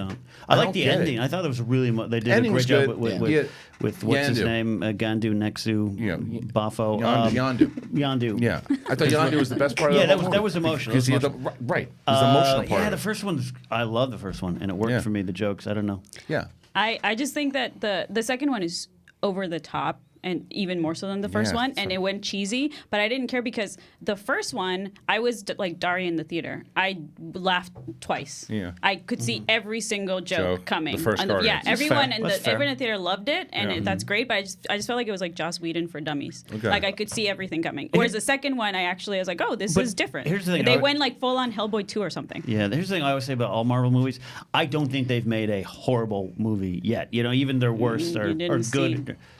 Which Dark one? World or It's Ultron. still, but it's still. Yeah, horrible movie is Freddy Got Fingered. Yeah. You know what I mean? okay, So it's yeah. I mean, when I like say- horrible. Like a or movie, like Catwoman. Yeah. Right. Like Yeah. he's talking. Subpar is a different Yeah, conversation. I can generally say I've been entertained Yeah. by every one of Right. them. Whether when I say I don't like Guardians 2, They're not bad it, movies. It, Just your didn't hit, taste. it didn't Right, hit. right. The Not- jokes didn't hit me Right. as much as it did in the It's not first one. Daredevil, the first the Right. Ben I was gonna say- Affleck one. yeah.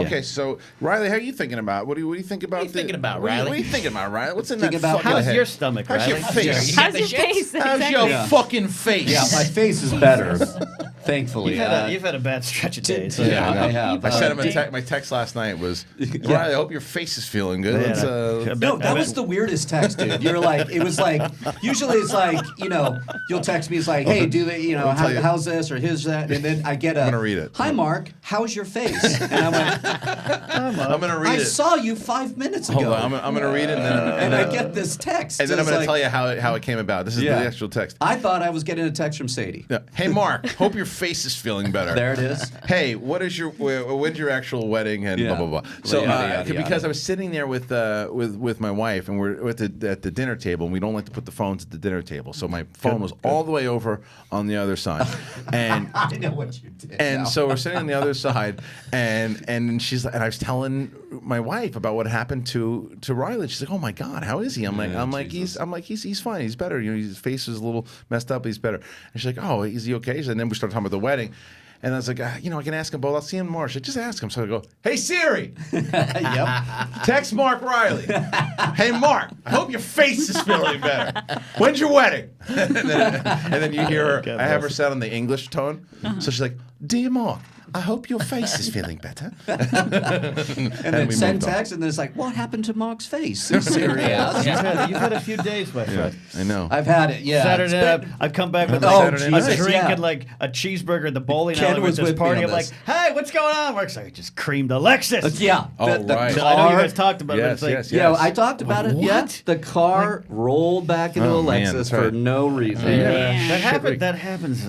What a year this week has been. Yeah, for I you, know. Mark. What a week I'm having. There it is. So yeah, it's fine. So this He-Man guy, sure, whatever. It's fine. We should pull that sound clip.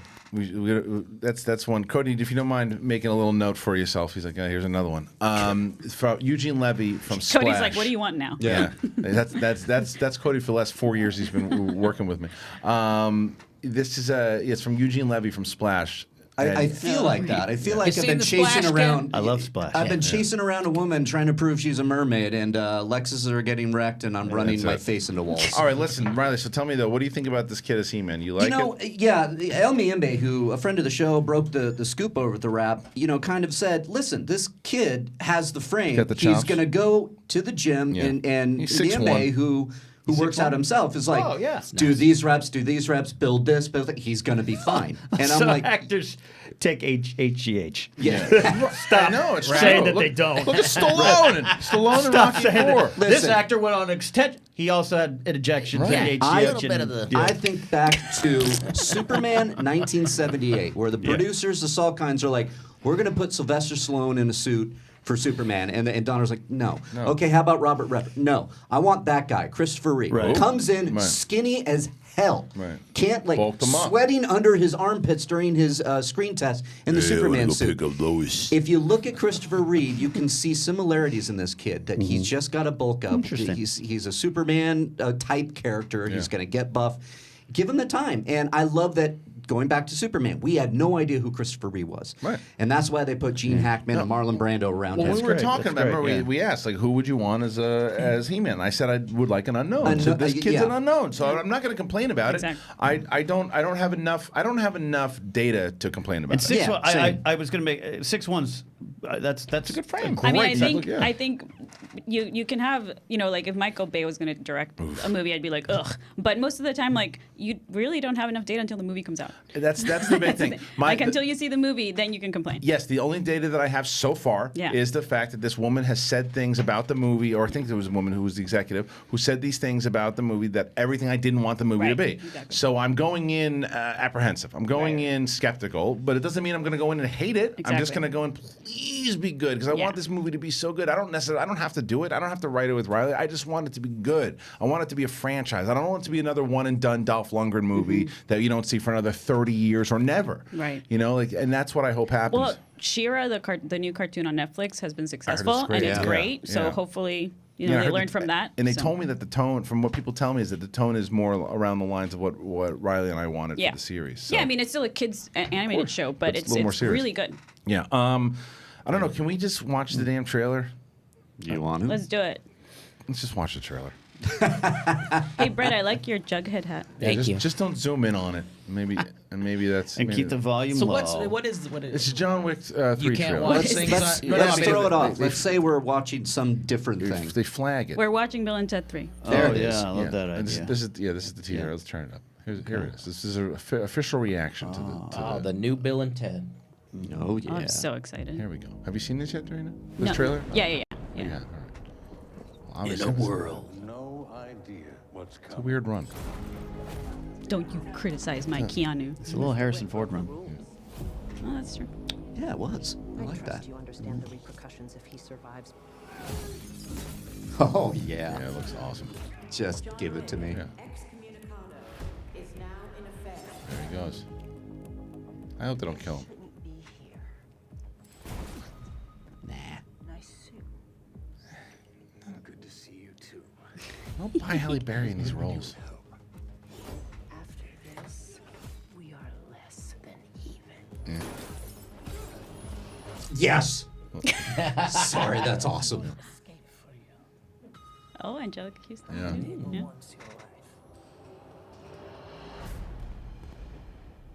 Would you help set the mood for our new guest?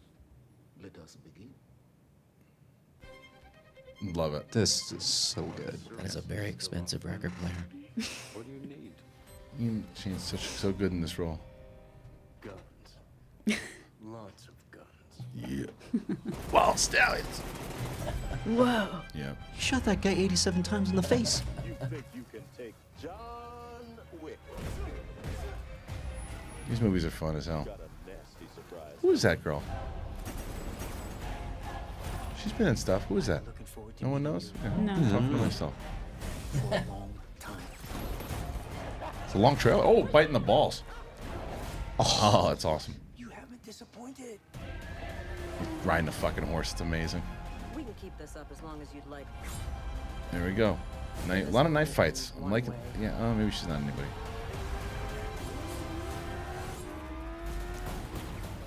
Oh, so cool. When's this movie come out? Is it April? May 17th. May 17th. All This is a right. weird direction to take Dumbo. This is it. Because of a puppy? Wasn't just a puppy. Well, it wasn't just the puppy because he had to come back out of retirement in the second one. Anyway. I love it. I mean, it's on these movies to me have now become like the new Bourne movies. It's to where I loved all three of the Bourne movies. But less Love 'em. serious, more fun. Yes, but the more the comparison is the fact that for the Bourne movies, I loved all three. I don't really count the one with Jeremy Renner or even Jason Bourne. The first three movies were so amazing, but I couldn't tell you which one was which. Yeah. There were so many that just blended in because they were all just one great flow. It doesn't take away from the movies. It's just when I think about it, I was like, which one was that? What part was that? Which one made me dizzier? Well, yeah, and so in John Wick, it's like, oh, I think that once you see the third one, there's so much of very similar to action that you've seen in other scenes, and a lot of these cool knife fights and the gun fu and all that. And I think that it blends in really nice. And I don't think I want them to kill him off. I'm usually saying, like Rambo's got to go in the next one. Like he's got to go in the next one. He's 75 years old and he's going to fight the drug cartel. He should go out the way he was supposed to in the book. But John Wick, you keep around for a little bit. Ken, did you like? You've never seen any one of these movies? I've never seen them, but it's not for any reason. Like I just didn't get around to seeing the first two. Right. No, I love that kind of stuff. stuff. Yeah. Mindless violence and a little fun. And I really like Keanu Reeves. I really just like everything you read about that guy. Right. When you talk about good people, I'm rooting for him. You know, my favorite vampire. Did you Right. see? Did you see his the little video that he and Alex Winter did? I did. And I'm not even a huge Bill and Ted person, but I'm just happy for them. They look so happy. That got me more excited than any other trailer I saw Yeah. yesterday, including Stranger Things or the Tarantino movie. It looked really cool to see them very excited to be back together, but to be the asshole in the room, Keanu Reeves looks 25 years old or whatever he is. Alex Winter looks 70. Alex Winter does not look good, and that's also because he probably hasn't been very. He was a very successful Cartoon Network executive and things. He actually had a pretty good career, but not Lost the Boys? career. Well, yeah, but his acting career stopped, Just and saying. he started to become executive. He had a career. He just wasn't. He didn't have the money that Keanu Reeves. Keanu Reeves looks like 30 years old.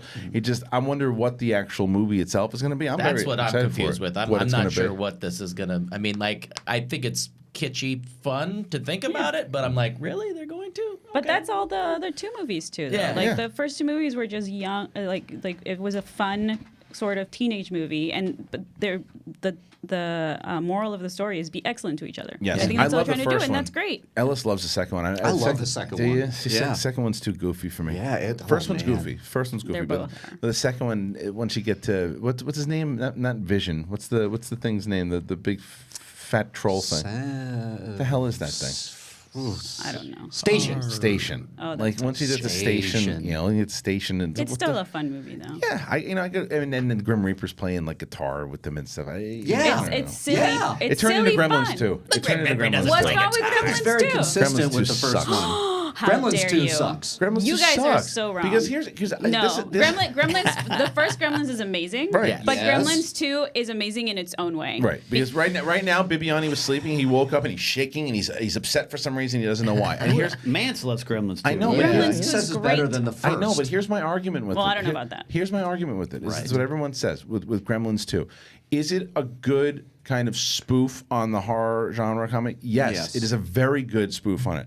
The problem is it's a sequel to a movie that is not. Yeah, but that's not Joe Dante's fault. Because What do you mean? Joe Dante, Yeah. who directed both of them, Yeah. like I've heard stories that the producers and the executives for Gremlins 2 are like, we want to sell toys. Like we don't care about your first It's movie. a Joel cult Schumacher movie. situation. We just want you to make this. And he was fighting with them all the time. That he was just like, "F you, okay, fine. I'm gonna give you a super cheesy, movie. ridiculous And he- movie," and he did. and he did. And there's a spider gremlin with Lipstick and Slayer everything. in the background. That's awesome. How can you hate that? A gremlin has a relationship with a human. Yeah, And that's I know. hilarious. No, see, but like That's I how I said, do it. That's how I do it. Did Joe Dante do exactly that and succeed at doing that? He did. But the problem again was, I wanted to see a sequel to the movie that I loved. I know. Yeah. And I didn't. I saw a fucking But that Saturday wasn't Night. his fault. I'm not saying it was his Yeah. fault. I'm saying that the movie that Right. came out was it is Very a different. Saturday Night Live version Yes. of a movie that I loved, and it's not, someone to say that it's better than the first one. It's ridiculous. Well, no, I agree with that. It's I agree with that. ridiculous. But it's so different. I love it in its own charming way. Yeah, it's such a. The first movie was Chris Columbus, writer, Steven Spielberg, producer, Amblin movie, creature Right. feature kind of Yes. thing, and with some horror elements. Awesome, right? Hulk Hogan the shows second up one in- turned it into it's a Looney Tunes Yes. cartoon, and Yeah. I'm thinking, does anybody know if Spielberg was involved in the second one? I don't know. Because I don't know that, and I can't stand that second movie. So because I the love- first You- one when was the last time Spielberg you had a watched it? lot I've involved. seen it like 3 times. I hate it every time. When was the last time though? It's probably been like 10, Okay. 15 years. I think you guys should watch it. Yeah, again. when did it come out? But I understand. I That just was the watched last time I bits and saw it. pieces. Eight? It was But I on. It understand was on what they were TV. going for. I understand what they were going for. I don't like that they went for that. Yeah, no, and That's I my agree. problem. But I'll it's never- like, I'll but never it's- like it. But And you've there's never seen the hilarious original. scenes Never in it. seen Gremlins or Gremlins 2. Yeah. You don't Yeah. need to see Gremlins 2. You really don't. You can see do. just Gremlins. I think if you saw the We first, should have a marathon. But here's the difference though with that, Reilly. I think if he watched Gremlins 2 first, You'll like the first one more. no. I think that he probably would like the second one because that's the way he would take in Gremlins for the first time. That's what the tone of the movie is. I don't suggest you do that. I suggest that you No, I watch, would watch the first The one first one was like scary. Yeah. and So that's why I'm out. Yeah, Easy. man. I Scary, remember- but like my uncle. Yeah. That's me. I mean, the first draft of this thing was dark. Yeah. You know, the mother died. The Gremlins rolled the head down the stairs when Billy comes home in the first draft or Right, it was maybe like a second straight-up draft. And horror it's like, And then there's Phoebe Cates' Santa Claus story. and then Which the Ellis, it was out of nowhere, that So story. good. So yeah, That's one of the Ellis best always scenes in talks. any movie. Yeah, it's funny. Ellis hates that scene, but I like that scene. I just remember wanting to get the doll and like actually fantasizing that the Gizmo doll would come to life yeah. and be Oh, my yeah. little friend. I had I had Spike. I had Spike. I wanted to unleash him in class. He was so scary. Spike was great. Yeah. Gizmo. Yeah. Yeah, I mean that, and then you get this stupid gremlin with lipstick in the second. It's just stupid. But dumb again, movie. and I watched it with my It's a son. dumb movie. And I brought this up, I think, it's before. fine. But It's dumb. It's great. It's great. It's the best. My son brought up when I watched it with him. He goes, "Isn't it always essentially after midnight?" I mean, like, right. Yes. Yeah, It's always after I've midnight. never thought of that. Oh, it took yeah. a Just a. It's 9-year-old to 5 o'clock teach me somewhere. that. I Yeah. thought that when I was watching the movie as a kid. Yeah, Yeah. I didn't. But I didn't care because it's so good. Yeah. It's good. Reilly, anything else? What's up? yeah, no, we Christopher Nolan. We didn't get to the news that we have our 3 leads now. All for right, here's Ken with the news. Christopher. Not gonna. No. We're no. No, Ken? not gonna do it. All right. No, Brett. No. Oopsie. No, Brett. Nope. Back in your corner, Brett. Go back Brett. to the shit closet. So we had some dueling scoops happening with our very own Jeff Snyder. That's what I had earlier. And Justin Kroll, I've heard of him. who dropped over at Variety. Deuce. Oh. Hashtag clean your butt. There it is. Well, Kroll like drops that that John David Washington is going to be the lead of Nolan's next movie. Okay. And then Snyder drops Robert Pattinson is going to be the lead in the next movie, and then Elizabeth Debicki gets cast as well. So those are the 3, but we still have no plot details. I'm liking what Nolan does though too. Nolan, by the way, and I don't think Harry Styles gets enough credit for Dunkirk. Harry Styles was good in Dunkirk because everyone was like, "Oh man, what the fuck's he doing in this movie?"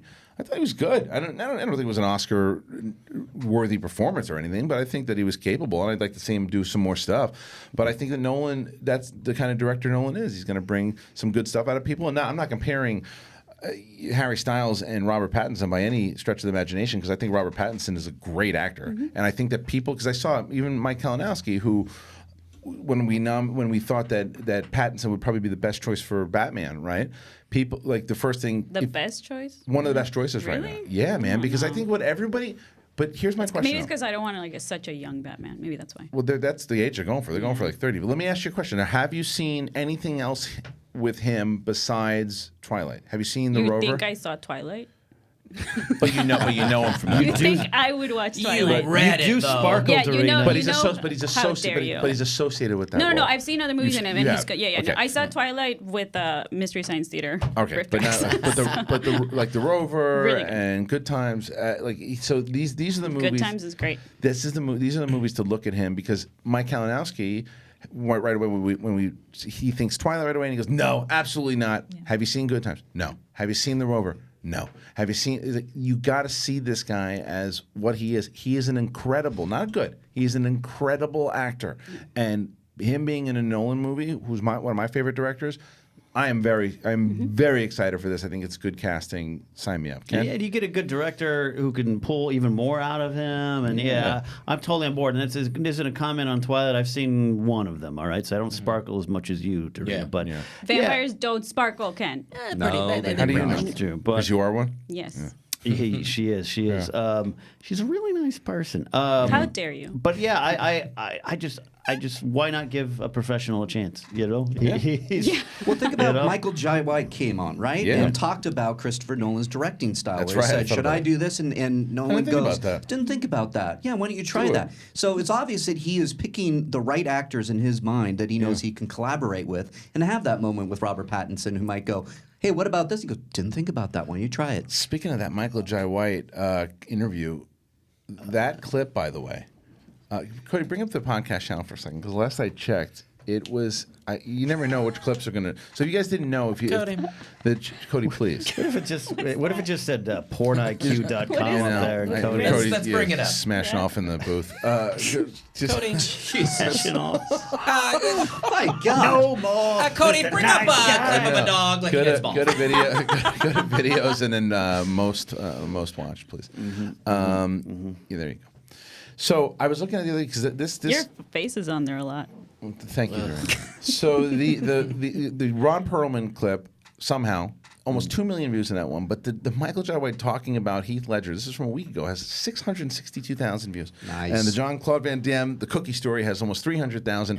People are finding that channel, and I'm very excited for that. If you want to check out little segments from this show, and you maybe you didn't have a chance to watch the whole thing, you just want to get caught up on a couple of things, go on over and subscribe to the Collider Podcast channel, because that's where a lot of the clips live. Yeah, the hot show, Meet the Movie Press, is I know, also there. it's there. You know what's funny is, Cody, if you don't mind, go to the videos part. yes, thank you, sir. I appreciate it. Go to the video.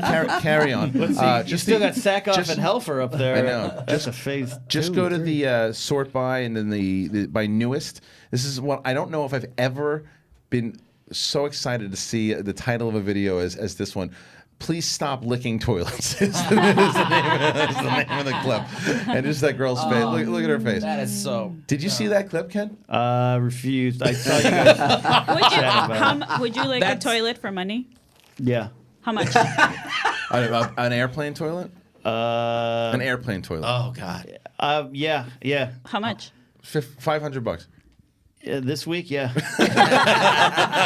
You wouldn't do it. Man. You wouldn't do it. You would not do it. I am You not guys are as so worried. full of shit. I'm not worried about germs as much. That's not just germs. That's like that's disease. Yeah, I look. I'm not. Asshole. I'm not saying I'm looking forward to doing it. Brett's I'm just saying- butthole. I know. Yeah. You're gonna lick that toilet seat after you know what he just did. Oh man. No, but show me the money. I'm telling you, life as a freelancer in LA is hard. Dude, Yes. get another job then. I mean, come on, $500. 500. You do 500? No, too? I'm a horrible germaphobe. And don't. This is not going to turn into some bit like a Morton steak bit. I'm not doing it now. I'll find $500. You want to go lick the shitter somewhere? I mean, come on. You know what's funny? Because the Dark Knight clip is very big right now. Yeah. And it's because people love that movie so much, Yes. right? Most of us think it's the best superhero movie of all I can't time. believe how well that But clip it's funny that we were talking about the X-Men moving to MCU, how people get so freaked out. It's like, now it's going to be good. And for me, The Dark Knight and Logan are some of the best superhero movies ever made. They're not My two necessarily canon or Right. specifically super close They're spin-offs adaptations on to purpose, yeah. right. And it's weird that people get so wrapped up on like this. It's not true to the comic. I'm like, some of the best movies aren't. That's true. So Yeah, and that's I thought weird. actually Logan, they took a lot of elements from the comics that were pretty true to the comics that I grew up with. So I mean, obviously the old man Logan Right, storyline. but those there's so many comic books now about the X-Men, about Batman, about all these characters that it's hard to be like, this is true to this particular story. Right, because there's so many different versions. Exactly. Of it. Totally. All right, you know what I'd like to do is, I know that in the Facebook group, do we have any more stories? Any news worth it, Dan?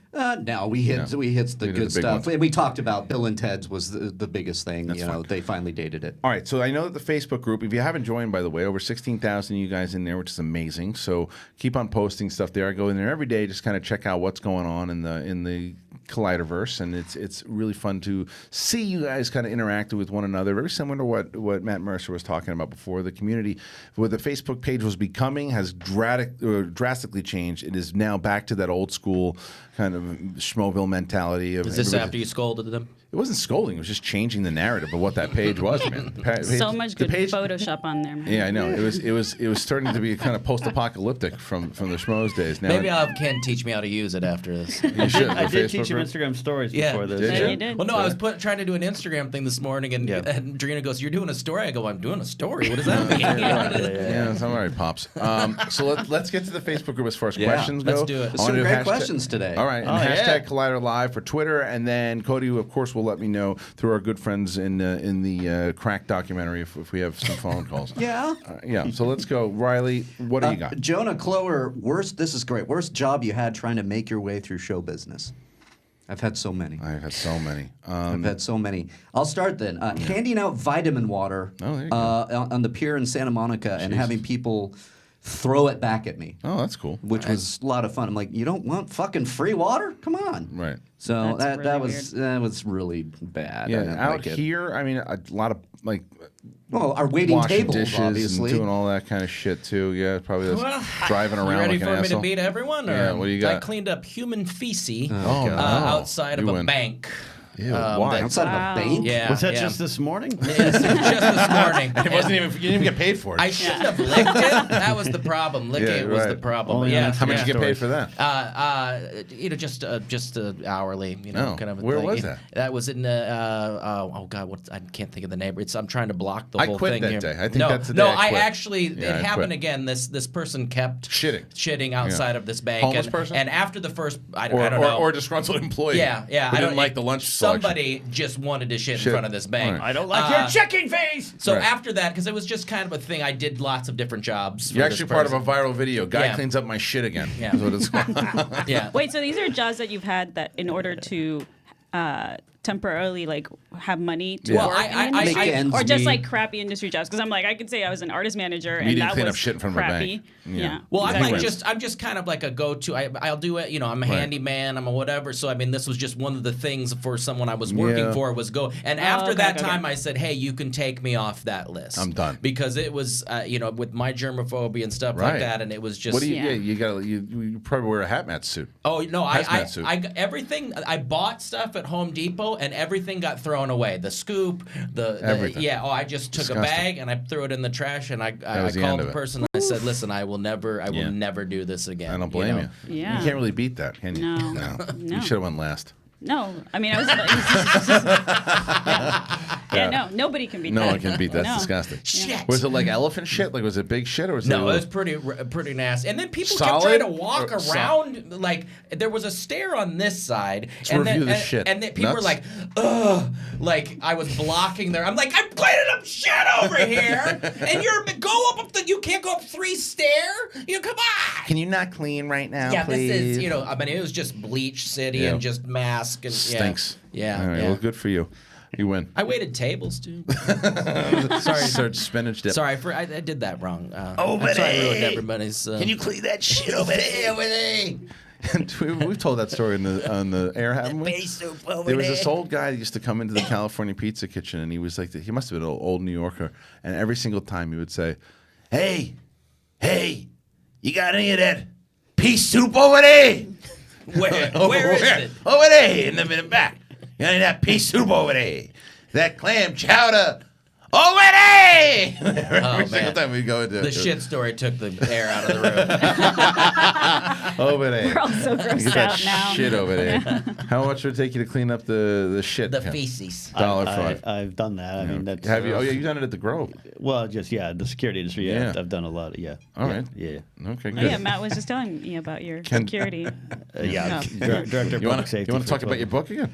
Hey, but it made ends like, meet. I don't wanna talk about that. Made ends meet. Yeah. Yeah. All right. Yeah. Listen. Let's do a couple more questions. Unless we You got- better listen, Jack. I'm sorry. We'll listen to Cody. We got a phone call. All right. We have a phone call. Thank you so much. Hey, you're in Collider Live. Who do we got? Hello? Hey, you're in Collider Live. Who do we got? Hey, guys. My name's Dakota. I'm from Kentucky. First, I want to give a shout-out to Reilly. I sent you the Bob Ghost painting. Oh, thanks, Oh, dude. yeah. Yeah. How are you doing? I'm good. I'm recovering from a wisdom teeth surgery right Oh, now. nice. Hey, Oh, me man. too. Me too. Congratulations. Nice. You woke Ken up, so thank you. Basically, one of my questions is, what's an actor who hasn't done much recently that you would love to see just basically come up again? Me. But mine, Yeah. I watched Death at a Funeral recently, and I love James Marsden. That's a I good want one. to see him come out, do more things. He's a really good actor. But other than that, I just wanted to say congrats, Ken, on your book. Thank you, bud. Show's great. And Riley, I'm still working on your sculpt. I'm just recovering right now. Thanks, Oh, brother, man. thanks, Cool. man. Thank you, Dakota. Press ice Thanks, to your Dakota. face. Yeah. All right. Let's think here. As far as actors that we want to see, I just want to see Michael Keaton in every movie. he's back. I know. mean, it's funny. In and every too, movie. He would have been my answer. Like he was gone 7-8 years ago. He was I'll gone. tell you right now. I got one. Rick Moranis. Oh, I wanna he see- retired so long ago. Long though, time huh? ago. I Yeah. want to see Moranis return, man. And he deserves it. Yeah. I mean, for the reason he Yeah. retired, Yeah. he deserves to get any Yeah. role he Yeah, wants. family kind of. I'm about to get one that I wanted, Yeah. and that's Joe Pesci coming back right. in The Irishman. That's right. So that's Oh, he disappeared, retired as it You were. and then- motherfucker. And then Scorsese's like, no, I need you in this. And I heard he pushed back. He said, no, I'm not coming back. And then they had to really work it. And I wonder if it's like, oh, you're not coming back? Here, hold on. Let me get Pacino, De Niro, and Harvey Keitel. Now? Okay, fuck it. I'll come back. Now you're back. They fuck you in the drive-thru. You said you weren't, and now you're back. Okay, well, it's good that he's back. How about you? Who you got? No, that's what I was going to say, Michael Keaton. I just want him in Michael every Keaton. movie. Oh, you just want him back? There's In nobody every else. movie. Okay, so- Yeah, I want him to play every character You in want every him to movie. play? He should be the new He-Man. Yeah, okay. that's fine. Perfect. He could do it. All right, Riley. Any other questions on the twits? I got or- I got what a do we Twits one at Powell Timothy. Oh. And this is to Mr. Wiggly. Oh, there he is. For a few years. Will you clean up my shit? Yeah. For a few years, following the personalities from the Schmoes, you have made me laugh more and more each time you're on. Since you thank you. first came on Collider Live, all I want is you to have a stand-up special. Oh, thank you. So get back on stand-up. This was a read to get you going. I 'Cause appreciate you got that. some fans out there. It's really been. I mean, after that, before I left after that show and talking about how horrible Ken was. Yeah. I thought, yeah, if Ken can do it now, I could definitely do it. Trust me. No, it got me excited, and it's just getting that the first first one in there, getting that. And you know what? I was supposed to open up at the show that when we were gonna do. I was gonna open up for Mark Ellis Ellis. at the Comic-Con where I got the bronchitis. Oh, right. And that I thought was going to be the beginning of it. But 'cause I then you thought- got bronchitis. And then it's just I haven't been able to do He'll any put of you it. on. I mean, I know he wants to put you on. So it's just, and then it's one of these things. I think what we have to do is just book you to work a schmo now, and then the night before you'd perform in the show, so that way we can take you on the road with us. Yeah. It's there. It's fun. there. Yeah. I need something fire because I is need there. a kick in the ass because I'm really I feel I'm not gonna lie to you, I'm a little down lately. All right. Well, listen, we're trying to help That'll you. help you. We're You gonna gotta help take you. the leap of faith, like in Spider-Man. Well, you help you can't get eat back pizza up anymore. there. That doesn't. Yeah. I know. I mean, once they took pizza away from I know. Well, we're going to take you. We're going to hopefully get you back up there. The other thing I can announce: the tickets are not on sale yet, but it looks like we're going back to New York in August. Wow. And it looks like it could be the end of August. End of August, nice. The end of August. So that's the hot town, summer in the city. Well, it's right on the it's right on the crossover though too, because September starts to get really you know nice. better but than I do. It's the end of September, What so you're point not do wrong. I You're not talc wrong. my balls? What point do I not? You're gonna still be doing it. Always at the talcum. end. Yeah. So, But don't maybe- use the stuff. That's no. the show, right? Hold on. Yeah. Don't use talc. Yeah. It gets all gummy. No, cancer. Cancer? No. Yeah, that's I'm just serious. No, I'm listening. You're the one pooping if your you brains powder, out. I've been powdering the boys for years. Right. And no, talc is bad. You got to get the stuff that's cornstarch. This is a public No, this service is good. announcement. This is Sure. good. No, This do is not good. use the stuff with talc. They should Okay. have pulled it, but yeah, All right. seriously, it's a cancer causing. I think what's his face Finstock says the same thing. Yeah. Have talc. you watched the Little Bobby and the Juice yet? Don't use makeup with talc. I like Keep 'em- Tom. Oh, okay. So guess not. All right. No, I've been aware that he asked me to do a voice, and I got a script about a year ago. And I Oh, read it a year ago? and I emailed him back, and I said, "Good luck with that." I did. That's a pass. I actually did. I did a voice, and I sent it in, and yeah, I because For Little Bobby and the Juice? yeah, Okay. it hasn't aired yet. It's not going to air for a little bit. Because my when he told me about the show, I didn't know what Tony's going for. Now that I've seen it, they crack on everybody. You know It's I not, love they're Tom. not, I yeah, love yeah, Tom. They're I'm not very- going after one particular type of person. They're going after everybody. Yeah. And to Yeah. me, that's when then it's like, all right, Yeah, no, that's I'm what fine the with show is.